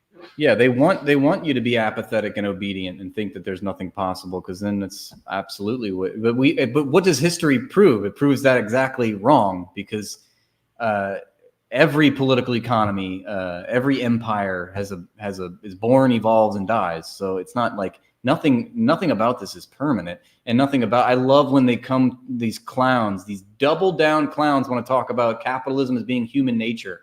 I mean, it's just like the silliest argument. And I always love to say, if you really believe that capitalism is human nature, then why do we need to be, have it enforced by a standing army? You know, why? And why, if you really believe that greed is human nature, why do we need a political economy which enforces greed? You think greed is something that should be the driving force of our entire society? Like, what sociopath are you? And I think we've got it backwards. We adulate and admire all the greatest sociopaths. Are the heroes of our society, the great man of history, like you said. They descended from heaven and they came to save us from ourselves. And it's a bunch of bullshit. Like, no one is divorced from society. It's like the socialist meme. We all come from a society. I know I sound like a cliche, but it's true. What is that? The myth of primitive. This is like a 2-page chapter in Capital where Marx says, the capitalists claim, like you said, that they're the best in society. They're the most frugal and they're the most industrious. They're the hardest working and they know how to save. But really, they got their wealth through slavery, genocide, the imperialism, the monopolization of resources, and the process of enclosure, meaning forcing people off the land so they have to be wage laborers. Right. The myth of primitive accumulation. This is what the capitalists tell themselves to feel good. Mm-hmm. They're in their fifis and they want to feel good about what they're doing, even though it's totally indefensible and it's ahistorical. They didn't get this by dint of their hard work. They got it through violence and racism and murder and, just the worst, most depraved actions in all of humanity.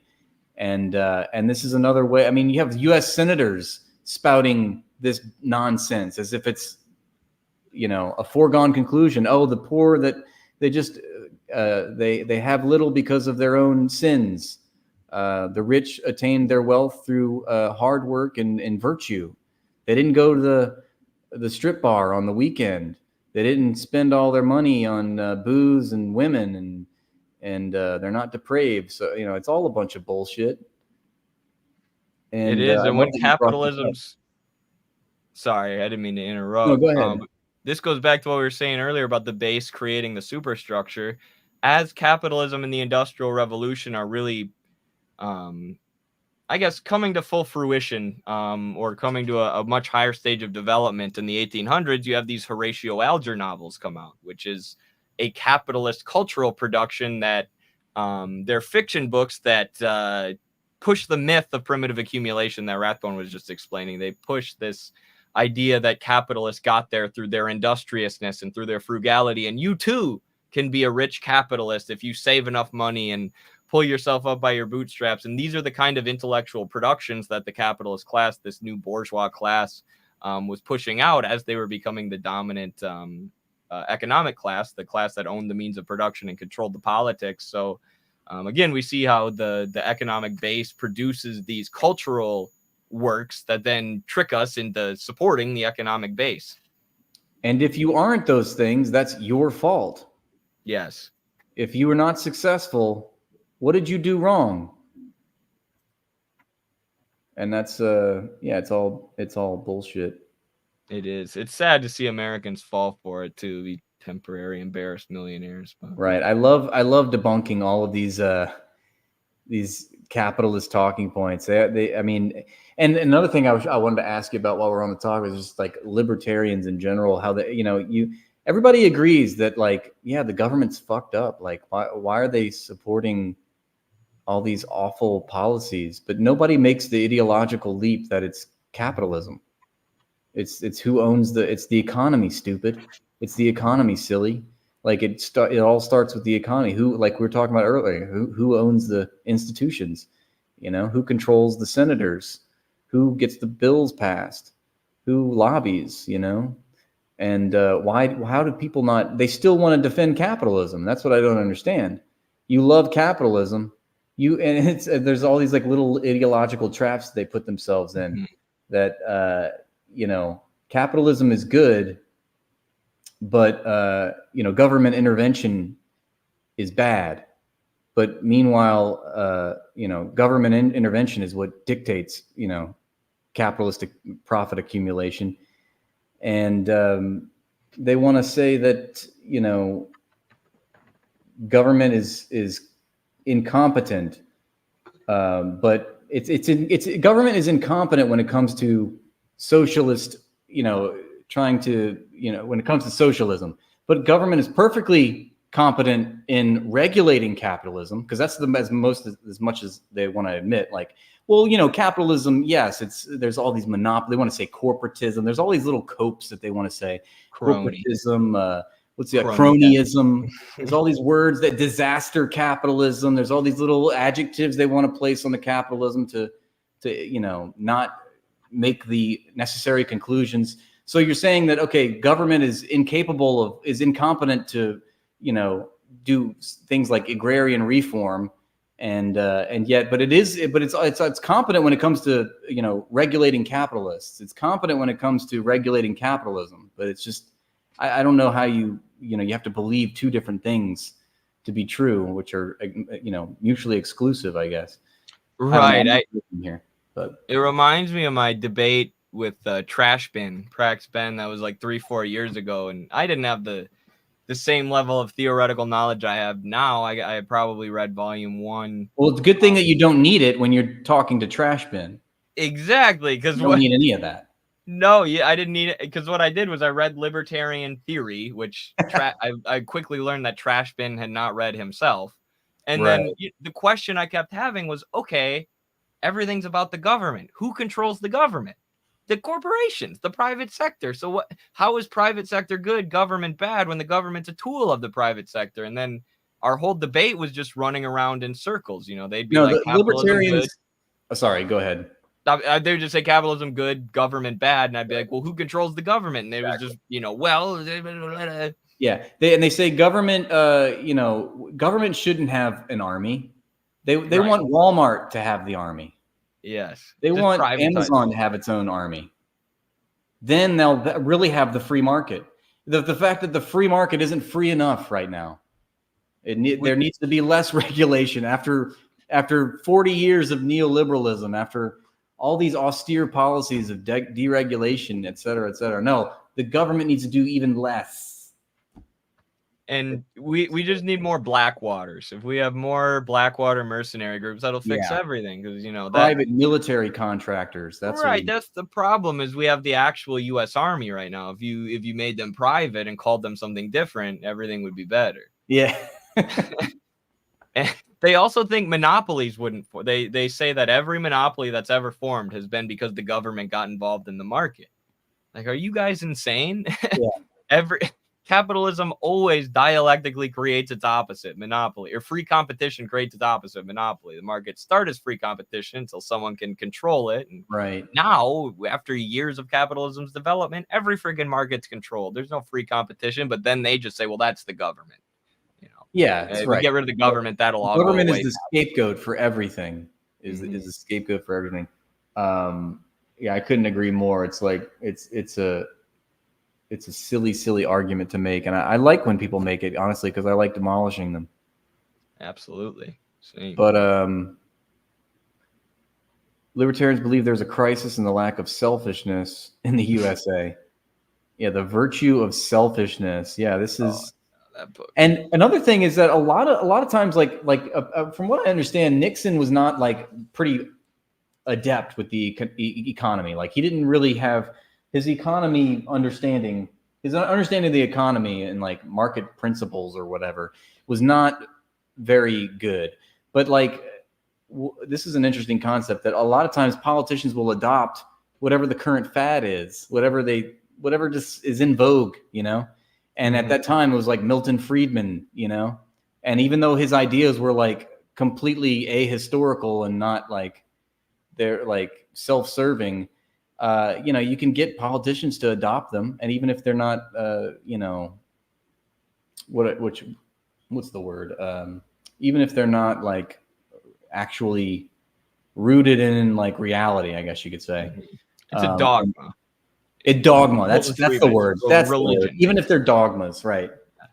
Yeah.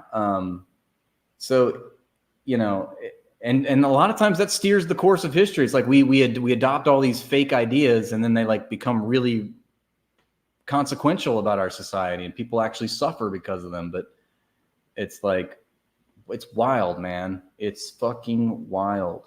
I had an Ayn Randian economics professor. That's a dogma too. I mean, Milton Friedman's neoclassical economics is its own kind of dogma, but objectivism or the virtue of selfishness, like there are people who really believe if everyone acts as selfishly as possible, then everything will work out the best for the collective.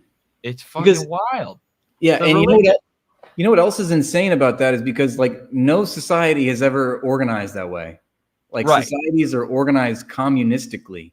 And it's another thing that like David Graeber brings up, which I thought was interesting, is that capitalist firms, quite ironically, behave internally like communist enterprises. And if you'll hear me out, the fact that workers depend upon other workers in the supply chain, nobody's like, if your fellow worker needs a wrench, you're not like, hey, what are you going to give me for that? Like, because you're working towards a common goal, like the creation of a commodity or whatever. And like societies are like that as well. We all depend on other people. You can't not. And I forgot where I was going with that. But. Oh, sorry, I didn't mean to interrupt. Capitalism is cooperative production for private accumulation. There you go. And cooperative production is what allows humans to rise above other animals in the first place. It's the fact that we say, hey, we're smart enough to communicate and work together. Let's form into these little groups. And Right. But no, that's scary. We don't need, we got all that. And then now we're just going to live in our little bubble and we're going to tell ourselves feel good stories about how we're better than the public. I remember being a kid and just always being told, like, I just always had this really bad idea about the public. The public is like, ugh, we should look down on the public. Well, who is the public? It's like, we are the public, Mm-hmm. And exactly. It's interesting. I can ramble. You see, I can rant. You're good. I like it. I do have to head out here soon, unfortunately. Yeah. Same. But this has been a fantastic conversation. I think we should definitely do this again. I will for sure. Next time though, let's do it on yours, and then I'll stream it on my TikTok to try and bring new people. That'd be great, man. Well, I want to say thank you for having me on, and I'm glad we got a chance to finally do this. Yeah, me too. Absolutely. I know we're both busy, but Yeah. hopefully we can do this more. This was a fantastic conversation, and really excited to hear that you haven't fallen for the terminally online smears against ACP, and you're all down for organizing workplaces, organizing communities like we want to do. So hopefully there will be more opportunities to work together too. That'd be cool, man. Absolutely. Anything else you want to plug or say before we head out? I just want people to hate capitalism as much as capitalism hates them. Yes. That's it. I love it. I love it. All right, everybody. Subscribe to Rathbone on YouTube. Follow him on Twitch. All that good stuff. We'll see you on the next stream. Adios. Bye. Stand up, all victims of oppression, for the tyrants fear your might. Don't cling so hard to your possessions, for you have nothing if you have no right. Let racist ignorance be ended, for respect makes the empires fall. Freedom is merely privilege extended, unless enjoyed by one and all. So come, brothers and sisters, for the struggle carries on. The International unites the world in song. So comrades, come rally, for this is the time and place. The international ideal unites the human race. Let no one build walls to divide us, walls of hatred nor walls of stone. Come greet the dawn and stand beside us. We'll live together or we'll die alone. In our world poisoned by exploitation, those who have taken, now they must give. And end the vanity of nations, we've but one earth on which to live. So come, brothers and sisters, for the struggle carries on. The International unites the world in song. So comrades, come rally, for this is the time and place. The international ideal unites the human race. And so begins the final drama, in the streets and in the fields. We stand unbowed before their armor, we defy their guns and shields. When we fight, provoked by their aggression, let us be inspired by life and love. For though they offer us concessions, change will not come from above. So come, brothers and sisters, for the struggle carries on. The International unites the world in song. So comrades, come rally, for this is the time and place. The international ideal